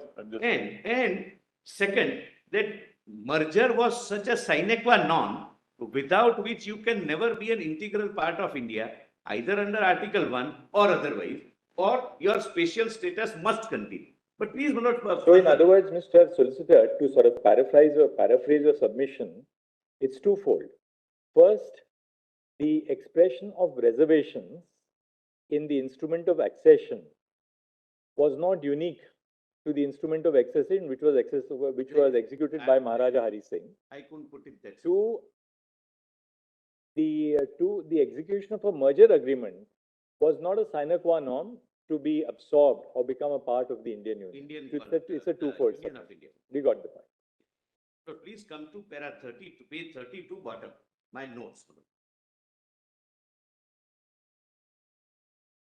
Note 1. The assertion of the petitioners that all others signed the instrument of merger except state of Jammu and Kashmir is false. Several states signed revised instruments of accession, including therein different conditions, etc. I have seen. Neither this process of integration, unionization, linear in its legal application, nor assurances or negotiations remained sacrosanct while framing the Constitution of India and making of this great nation as Union of India. There were states which did not sign revised instrument of accession or merger agreement also joined as part of Union of India. The same thing my lords were indicating. As and when such inclusion of the state took, their respect representative kept on being included in the Constituent Assembly and Schedule 1 kept on being amended, adding each state. Once the Constitution of India came into being on 26 January 50, all states mentioned in Schedule 1 being part of Union of India, losing their sovereignty, if any, which was an act of state, and this is how countries are formed. With coming into force of the Constitution of India, only the Constitution remained the supreme document vesting sovereignty in the people of India, and all other documents got subsumed in one sacred document, that is the Constitution of India. Thereafter, no princely state has successfully asserted its claim based upon any previous document, be it instrument of accession, revised instrument of accession, or merger agreements. The princely states also retain their right to not commit to the future constitution. However, the application of Indian constitution through Article 1 was not dependent upon the same. Two, my lord, your lordships can skip. Kindly come to, my lord, page 34. My learnation want me to read. The instrument of accession had its source in section 5 and 6 of the Government of India Act. I'm sorry, my learnation is right, I should have. There is no statutory source of merger agreements, and they were only signed in some cases as a result of negotiations between some states and Dominion of India. It seems, but it's more because of binding the princely state not to go back from its word that they were signed. It doesn't have any statutory source like instrument of accession. Then note 34. 4/11/48. The draft constitution was introduced in the Constituent Assembly. Upon its introduction, Dr. Ambedkar gave a speech outlining how, my Lord Justice Gavai was referring to this, outlining how the constitution was meant to function and how governance under the constitution was to be conducted. Notably, Dr. Ambedkar made clear, Lord, please come to Lord volume CCD 8. I'll read only 2 paragraphs, not the entire speech, because a part was read, part which was not read, my lord, I would wish, my lord, your lordship, attention is invited. Was CCD volume 8, PDF page 63 at 75.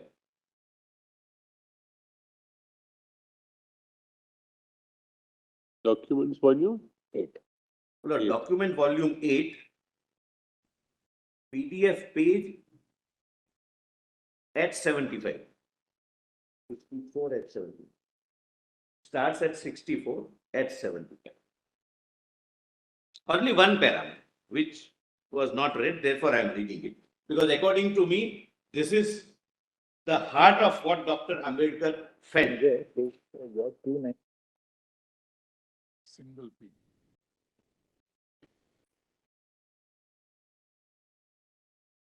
2936.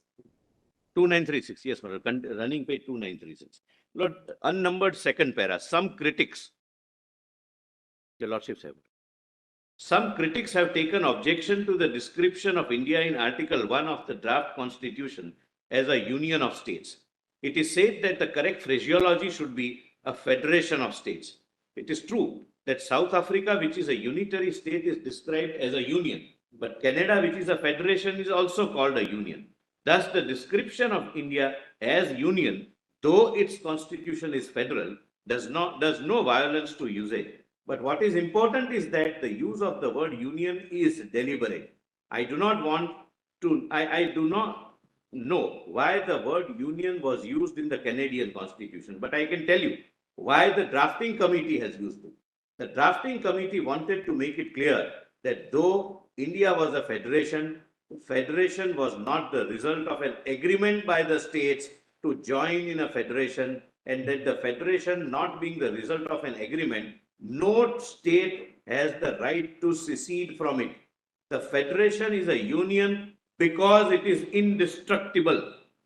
Though the country and the people may be divided into different states for convenience of administration, the country is one integral whole. Its people a single people living under a single imperium derived from a single source. This is the heart and soul of Article 2. There is also a reference in his speech of 25th of November 1949. When, yes, one last closing. Last speech. He says that our constitution is unique. It is federal at the same time unitary. It is, my lord, it will come, my lord, in the chronology. This speech of Dr. Ambedkar also lays bare the distinction between a constituent assembly and parliament. At bottom of that page. Yes, but that was read by Mr. Sibal, therefore I missed. But I can go to that. No, that's right. But Lord, this was not read. So I'm not repeating what was read. Absolutely. Yes, absolutely. Then your lordships may not come to the date 16th June 1949. Sheikh Abdullah joins the Constituent Assembly alongside three other representatives from the state of Kashmir, namely Mirza Muhammad Afzal Beg, Maulana Muhammad Saeed Masoodi, and Motiram Bagda. Now, my lords may kindly see the territorial integration. Lord, this is a part of the white paper. Mr. Sibbal, my lord, read up to a particular point. I would like your lordships to read further. Therefore, I have quoted in full. Territorial integration. One of the important consequences of the adoption of the new constitution. Does your lordships get, my lord? Yes, sir. 35, my lord. I am reading. One of the important consequences of the adoption of the new constitution is completion of the process of territorial integration of the states. The states geographically contiguous to the dominion of India as they existed before the Constitution of India became operative could be divided into two main categories. One, the exceeding states, and two, the non-exceeding states. There were only two non-exceeding states, namely Hyderabad and Junagadh. The exceeding states could be subdivided into the following groups. A, states which were not affected by the process of integration and continued as separate units, i.e. Mysore and Jammu and Kashmir. This was read by the learned council. B, union of states. C, centrally merged states. D, provincially merged states. And E, Khasi Real Estate Federation. Please read, my lord, further. This, my lord, I think required to be read. Under the new constitution, all the constituent units, this is new constitution, Article 1, Schedule 1. Under the new constitution, all constituent units, both provinces and states, the later term includes non-exceeding states, have to be classified into three classes. That is Part A states, which correspond to the former governance provinces, directly under sovereignty or suzerainty. Part B state, which comprises the unions of states and the states of Hyderabad, Mysore and Jammu and Kashmir. And Part C states, which correspond to the former chief commissioners provinces, which became UT thereafter. The new constitution effects the territorial integration of states by means of twofold process. Firstly, Article 1 of the Constitution defines the territories of India to include the territories of all the states specified in the first schedule, including Part B states. This is an important departure from the scheme embodied in the Act of 1935, in that while Section 311(1) of that Act defined India to include British India together with all territories of Indian rulers, the Act did not define territories of Indian Federation. Secondly, please note this, Manoj. Secondly, with the inauguration of the new constitution, the merged states have lost all vestige of existence as separate entities. That is, Manoj, first schedule to the constitution. Manoj, thereafter, your lordships can, Manoj, skip. Your lordships may come to, Manoj, 8.849. This is how, my lord, you retain your sovereignty. I have given an example that internal and external sovereignty, my lord. For example, we have a treaty. I'm sorry, my lord. I'm sorry. I missed one. July 49, my lord. Kindly see, my lord, July 49. Note by the Ministry of States regarding the Indian states, it was specifically noted that Jammu and Kashmir would be treated as a part of Indian territory. Please read only first para. This note was before the Constituent Assembly. We have checked it. The government of India have considered the matter in its various aspects and are of the opinion that in view of the present peculiar situation in respect of Jammu and Kashmir state, it is desirable that the accession of the state should be continued on the existing basis till the state could be brought to the level of other states. Idea was prevailing situation then, not instrument of accession or lack of merger, etc. The prevailing situation then. Idea was to bring it at par with other states. And the important part, a special provision has therefore to be made in respect of this state on the basis suggested above as a transitional agreement. arrangement. This was the promise, my lord, by the Constitutional Assembly to the nation, that as a transitional arrangement, we are making a provision, a departure from other states. Lord, second, my lord, 8849, your lordships can skip. No, Mr. Solicitor, Yes, sir. you may read little below that also. Yes. The Ministry of State The suggests. Ministry of State suggests That's for very important. consideration of the drafting committee, the following approach to this question. One, Jammu and Kashmir state may be treated as part of Indian territory and shown in states specified in part 3 of Schedule 1. I'm obliged, Lord, I'm going a little faster. Go further on. Yes. A special provision may be made in the Constitution to the effect that until Parliament provides by law that all provisions of the Constitution applicable to the states specified in Part 3 will apply to this state, the power of Parliament to make laws for the state will be limited to the items specified in the schedule to the instrument of accession till Parliament makes the law governing the accession of the state to the dominion of India or to corresponding entries in list 1. Well, this is very important. I missed it, Lord. I am really grateful, Lord.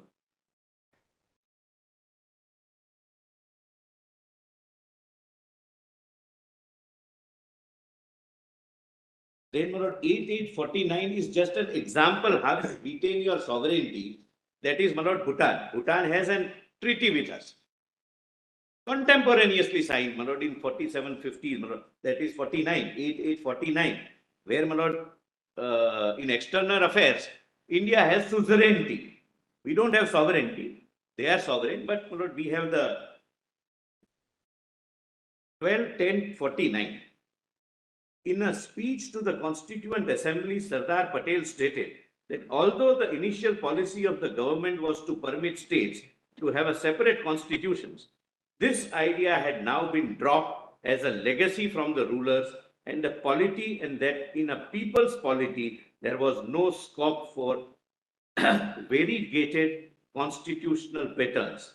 We therefore discussed this matter with the premiers of various unions. Unions means the princely states or association kind of a thing, and decided with their concurrence that the constitution of the state should also form an integral part of the Constitution of India. The natural implication of this statement is twofold: that Article 370 was of a temporary nature, and that it was meant to last only until the disturbed situation in Jammu and Kashmir was normalized. Now, my lord, is interesting. Draft Article 306, Gopala Swami Iyengar had discussed the position of draft Article 370 in detail with Pandit Nehru before his departure to United States. My lord, generally speaking, when we go through, my lord, Gopala Swami takes the line which Pandit Nehru wants him to take. My lord, and there is some difference of views between Sardar Patel and Nehru on this issue, principled differences. However, there was strong opposition in the Indian National Congress for giving any special provision. The same has been noted as under in my reminiscences of Sardar Patel by Vishnu Shankar. Not Vishnu Shankar was the principal secretary to Sardar. He was secretary within Becket Kashmir in those days and rose to become the cabinet secretary. Lord, his version is considered to be one of the authentic versions of what transpired during that period. Please read, my lord, what he says. In the party, there was a strong body of opinion which looked askance at any suggestion of discrimination between Jammu and Kashmir state and other states as members of the future Indian Union, and was not prepared to go beyond certain limits in providing for the special position of Jammu and Kashmir. Sardar was himself fully in accord with this opinion, but due to his usual policy of not standing in the way of Pandit Nehru and Gopala Swami Iyengar, who sorted out problems in their own light, he had kept his own views in the background.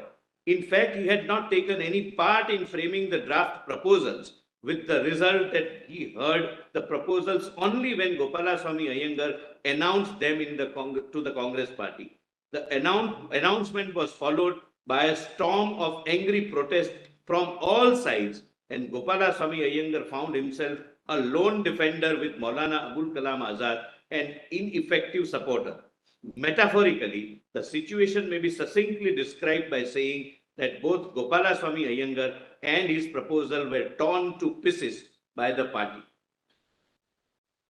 Now, J&K was included in Part 3 states under Article 1, and its territories were defined as the territory which comprised of the corresponding Indian state immediately before the commencement of the Constitution.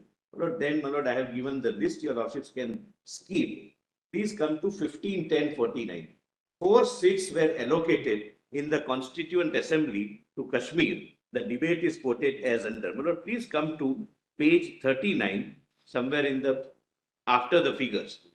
The foregoing paragraphs have dealt with changes in the numerical strength of the Constituent Assembly and in its representative character. That was, however, a series of changes of a different kind in the representation accorded to the Indian states which deserve separate mention.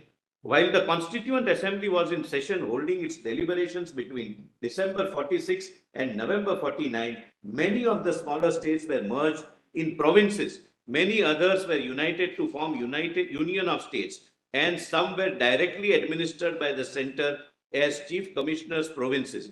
These changes necessarily called for a readjustment of representation of states from time to time. The general plan adopted was as follows.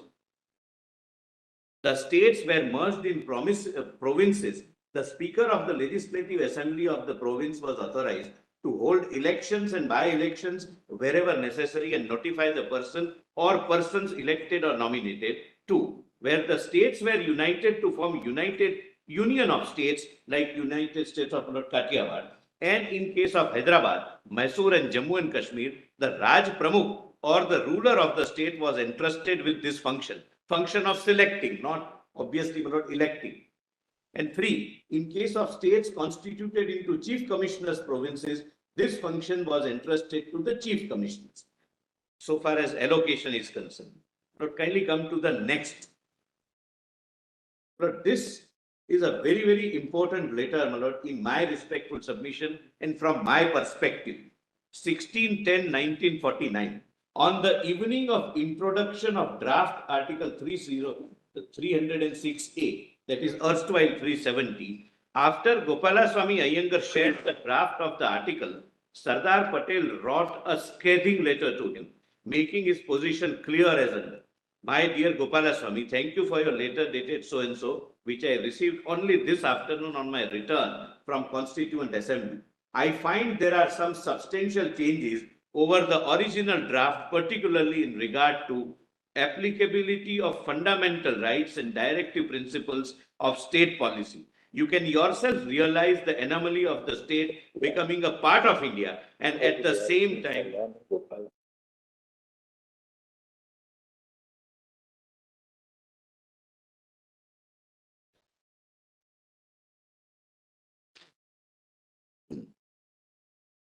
you can yourself realize the anomaly of the state becoming part of India and at the same time not recognizing any of these provisions. And I'll show till 76, Article 21 was not applicable in a truncated way. Article 19, there was a sub-article added as it applied to Jammu and Kashmir, that the reasonable restrictions would be those which will be prescribed by the legislature, meaning thereby the persons against whom citizens invoke Article 19 would decide what would be the reasonable restrictions. I'll come to that. I do not at all like any change after our party has approved of the whole arrangement in presence of Sheikh Sahib himself. Whenever Sheikh Sahib wishes to back out, he always confronts us with his duty to the people. Of course, he owes no duty to India or to the Indian government, or even on a personal basis to you and the Prime Minister, who have gone all out to accommodate him. In these circumstances, any question of my approval does not arise. If you feel it is the right thing to do, you can go ahead. Clear. No ambiguity, no.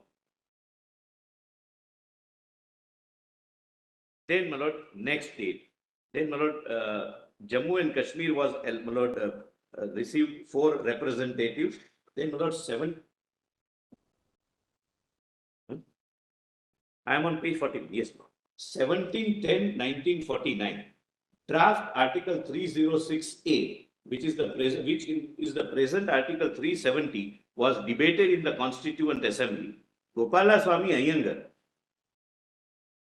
who was chiefly involved in the drafting of Article 370, gave a speech in which he stated that regard to the accession of the state, that, kindly see, my lord, only the highlighted part, as the House is also aware, not at page 42, as the House is also aware, instrument of accession will be a thing of the past in the new constitution.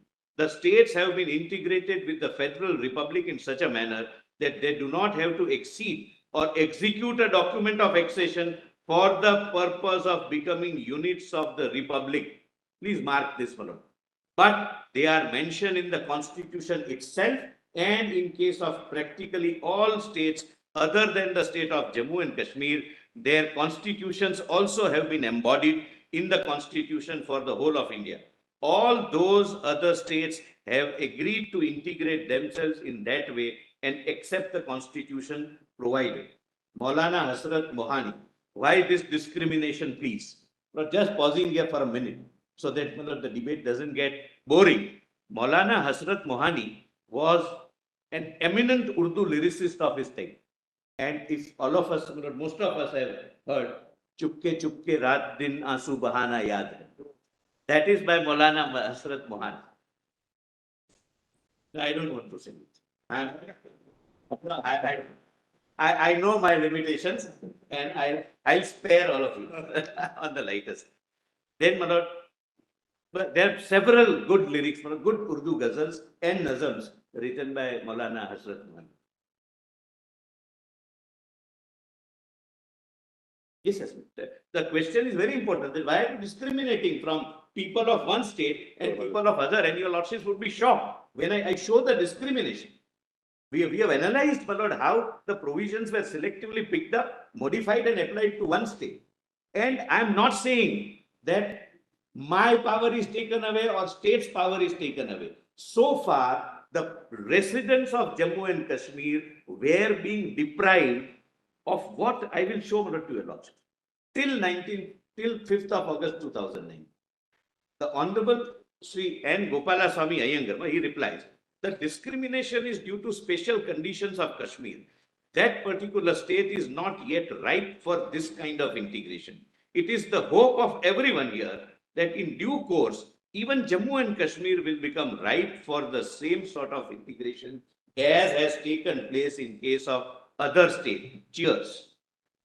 At present, it is not possible to achieve that integration. There are various reasons why this is not possible now. I shall refer again to this later. Please note this, my lord. Then after acceptance of 370, V. Shankar expressed his disappointment at the passing of the special provision. Sardar Patel summoned him to lunch. The description of the said meeting in my Reminiscences of Sardar by Vishnu Shankar is as under. His principal secretary, who was Secretary Jammu and Kashmir and became the Cabinet Secretary. Please note, my lord, read one by one, my lord, beautiful words. As soon as I was seated, Sardar spoke. So you are annoyed with me for having accepted Gopalaswamy's formula. I queried that if he felt that way, why did he not indicate his mind earlier? He said, see the maturity of the man and the statesmanship. I was deeply concerned at the situation. Gopalaswamy had acted under Panditji's advice. If Jawaharlal were here, we could have had it out of him. But how could I do so with Gopalaswamy, who was only acting under orders? If I did, people would have said that I was taking revenge on his confidence when he was away. Gopalaswamy had appealed to me for help. How could I have let him down in absence of his chief? Since my Prime Minister is not present, I'll not let him down since my Prime Minister is out of the country. I then asked why he had let down the country and other states whose constituent assemblies had been scrapped in accordance with his advice and policy. He conceded the validity of the criticism but pointed out the delicate international position of the state and the issue of its relationship with India. We felt that the present situation had to be tied over without giving up the eventuality, and this had been done under the formula. Please note this, my lord, this only Sardar could have spoken. And now, my lord, it has proved to be, my lord, prophetic. He said that after all, neither Sheikh Abdullah nor Gopala Swami was permanent. The future would depend on the strength and guts of the Indian government. This is not a political. And if we cannot have confidence in our strength, we do not deserve to exist as a nation. If I may just seek the permission of the learned Solicitor General, we were all told on 3rd of July to file all documents. Again, Madam, Nothing would be filed thereafter. Continuous This is Mr. You were given, all of you were given. Mr. Singh, let him continue. I mean, what's This side patient. Uncomfortable. When your side argued, there was no interruption from either the attorney or the solicitor. Lord, many of them provided additional documents, But, additional judgments. We never objected. Sir, these are well established, these are well known. Why is that sensitivity over some statement which comes may not be palatable? Also, Mr. Singh, equally we know that when we decide the matter, we have to give primary importance to primary sources, Yes. such as the statutes, the instruments of accession. These are other documents which he is relying on to the extent to. Nurani was not even born when all this happened. It's extract put in a list of dates. I did object to Nurani. It's a one-sided No, picture. your nodal counsel argued that he received it Sunday evening. I'm sorry. Your nodal counsel, he agreed in the morning that he received it long back, but he did not circulate it amongst yours. On Sunday, last Sunday. I'm saying that there are extracts from a book in a list of dates. The book is not on record. It's not a document before your lordship. We'll give you copies of the book. That's not the point. I mean, this can just keep getting enlarged. I'm only saying that let's stick to the record. We were Lord, if told- AG Nurani can be read, even a newspaper can be read. I'm sorry, I'm saying this with seriousness. I have read AG Nurani. It is a one-sided. But we didn't object.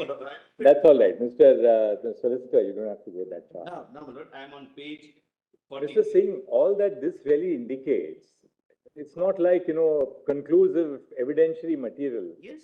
This is used to demonstrate that there were different points of view, different perspectives which were flowing in at that time.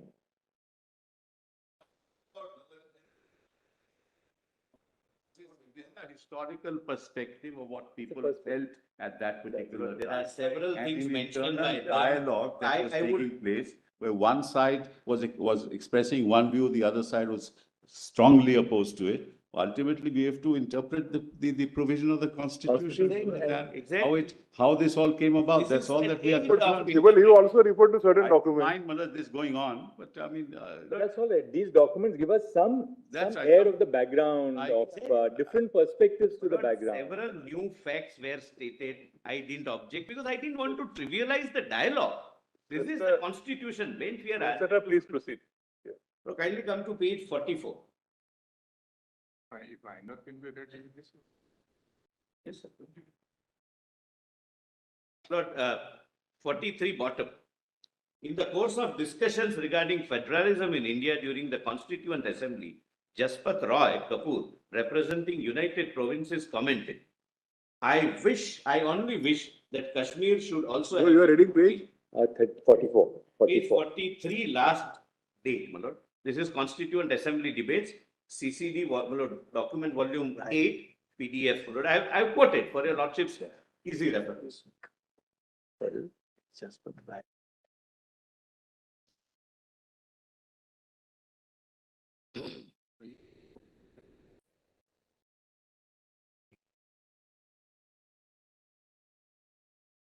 In the course of discussion regarding federalism in India during the Constituent Assembly, Jaspat Roy Kapoor, representing United Provinces, commented, I only wish that Kashmir should also have been brought in on the same level as other states, but unfortunately, much to our dissatisfaction and chagrin, if I may say so, this would not be done.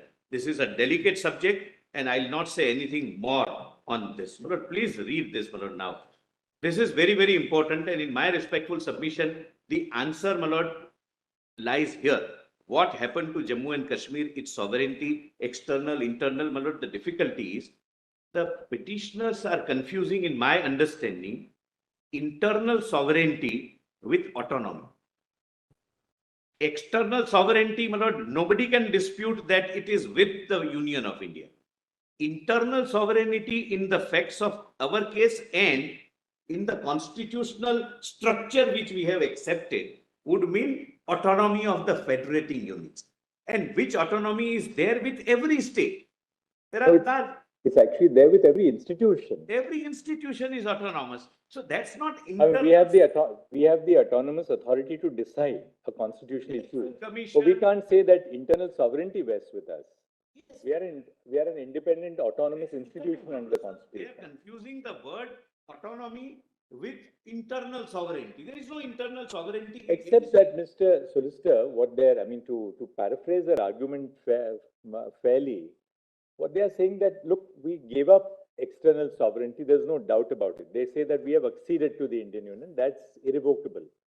But they said that the course of events, the adoption of 370 would indicate that while there was a giving up of external sovereignty, a modicum of internal sovereignty, which was exercised by the then Maharaja, that was not ceded to the Indian Union. That seems to be the line of submission. And my respectful. And therefore, they are relying on various judgments of our court to indicate Indira Nehru Gandhi versus Rajnayan, to indicate that sovereignty has an external component, it has an internal component also. Different context, but I'll assist your lordships on that. By and by, in your turn, you can explain Yes, that yes. that line of. We are really on the list of dates. You can go ahead. Yes. 25th 11/1949, Yuvraj Karan Singh issued a proclamation for the state of Jammu and Kashmir. I have given the pagination, by which he declared and directed that Constitution of India, shortly to be adopted by the Constituent Assembly of India, govern the constitutional relationship between the state and the contemplated Union of India, and shall be enforced in the state by him, his heirs and successors, in accordance with the tenor of its provisions. The same proclamation is worth quoting in full. Whereas with the inauguration of the new constitution for the whole of India, now being framed by the Constituent Assembly of India, the Government of India Act 1935, which now governs the constitutional relationship between this state and the Dominion of India, will stand repealed. Your Lordships may kindly recall the instrument of accession was under Government of India Act and subsequently Independence Act. And whereas in the best interest of this state, which is closely linked with the rest of India by a community of interest in the economic, political and other fields, it is desirable that the constitutional relationship established between this state and the Dominion of India should be continued as between this state and the contemplated Union of India, and the Constitution of India as drafted by the Constituent Assembly of India, which includes duly appointed representatives of this state, provides a suitable basis for doing so. I now hereby declare and direct that Constitution of India, shortly to be adopted by the Constituent Assembly of India, shall, but please mark this, this is where they are highlighting and I will have to meet with, insofar as it is applicable to the state of Jammu and Kashmir, govern the constitutional relationship between this state and the contemplated Union of India, and shall be enforced in this state by me, my heirs and successors, in accordance with the tenor of its provisions.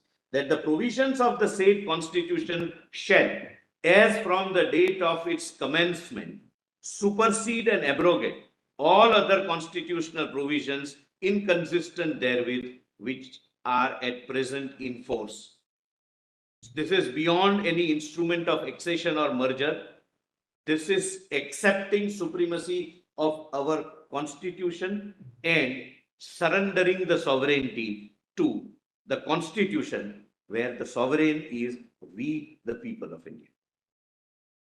No. Of course, when he made this proclamation on 25th of November 1949, this is on the same day as Dr. Ambedkar's last address to the Constituent Assembly, the famous address to the Constituent Assembly. So by this point of time, the entirety of the constitution had been formulated, Including 370 right? and 1. Including 370. And Article 1. Therefore, when he makes this proclamation in the light of 370, which also is before him, Correct. right? There can't be any doubt about that. There cannot be any doubt. I bow down. And he is also very clear that what he is doing, at what stage and under what statute, what constitutional mechanism which is temporarily provided. The said proclamation is not only beyond the instrument of accession, your lordships can skip that, I orally said. Two, the preamble to this proclamation shows that it was based on the conviction that the best interest of the state required that the constitutional relationship established between the state and to Dominion of India should be continued as between the state and the contemplated Union of India. And it refers to the fact that the Constituent Assembly, which had formed the Constitution of India, included the duly appointed representatives of the state, and that the state constitution provided a suitable basis to continue the constitutional relationship between the state and the contemplated Union of India. At this juncture, the Constituent Assembly of Jammu and Kashmir was not formed. However, it is important to note that the princely state, through its ruler who had the authority to surrender the sovereignty of Jammu and Kashmir to the Union of India and made it specifically enforceable in the state, including Article 1 thereof, could never have thereafter formed a Constituent Assembly for his state, which would be a plenary Constituent Assembly, which can create a document having the sanctity and sovereignty of the Constitution of a nation in which the state merged. It was merely an act providing for internal governance of the state, which was an integral part of the sovereign, that is Indian dominion. But my respectful submission is that Constituent Assembly of Jammu and Kashmir, which formed subsequently, was not a plenary Constituent Assembly the way we had our Constituent Assembly, because by that time the sovereignty had already merged. There cannot be two constitutions. There cannot, and therefore, my lord, I am saying that the sanctity of that document, which we call Constitution, is nothing more than an act of legislation, and I'll substantiate that. Note 4. This further furthers the point that the words Constituent Assembly in Article 370, sub-Article 3, can be read only as Legislative Assembly, even without the aid of Article 367. Apart from this, Solicitor, this will require a little clarification. Yes, yes, but This will require a little clarification. At this stage, we are not saying anything, because when we talk about Article 370, including the explanation which is added, which is separate submissions, that will require clarification. But I'm conscious this is not the best point where I can justify the substitution. We are not stopping you at this stage because you're going on facts. This is not the best point on which, my lord, I would be able to justify substitution of a defunct Constituent Assembly with legislature. I'm not, my lord, joining issue with it. I have other set of submissions on that. At this stage, my lord, this is the perception, my lord, which I am presenting for your lordship's consideration. Now, my lord, kindly come to 26/11/49. The Constitution of India is adopted. But the rest I can. So, Mr. Solicitor, what we, as apropos what fell from Brother Justice Sanjeev Khanna, we are not engaging in a dialogue with you on any of these notes right now, because we take it that you will be arguing these aspects independently later on. I just want to draw. So right now we'll run through the list of dates with you. So we have a broad drift of your analysis. I just want to point out broadly. But we take it that you're going to take up each one of these strands later and argue them independently. Then we can, so instead of asking you any of our doubts right now, we'll reserve it to when you go into the themes themselves. Right now we can just run through the list of dates. What I intend assisting your lordships, the way is this, my lord. After this, my lord, I'll show how the Constitution, how 370 worked till 2018, and some of the things are really shocking.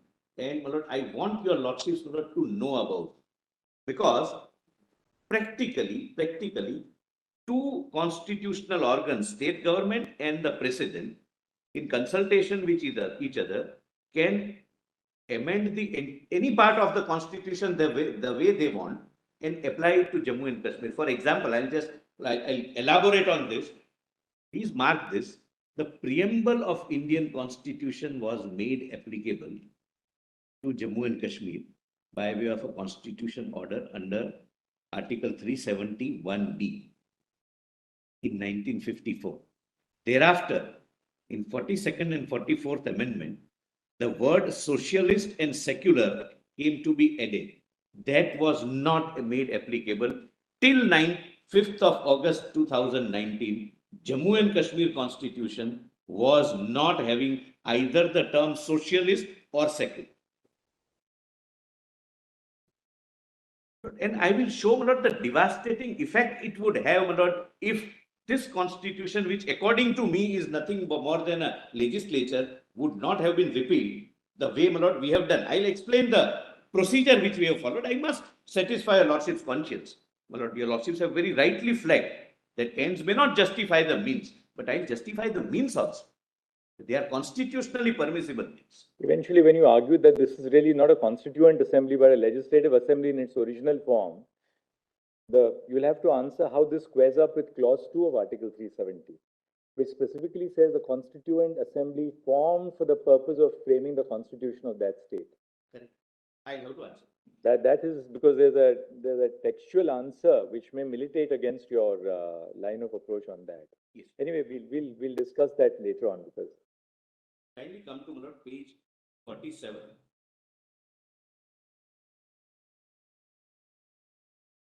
So it's, this is a new point. Now, first constitution order comes. I think you can continue on Monday morning.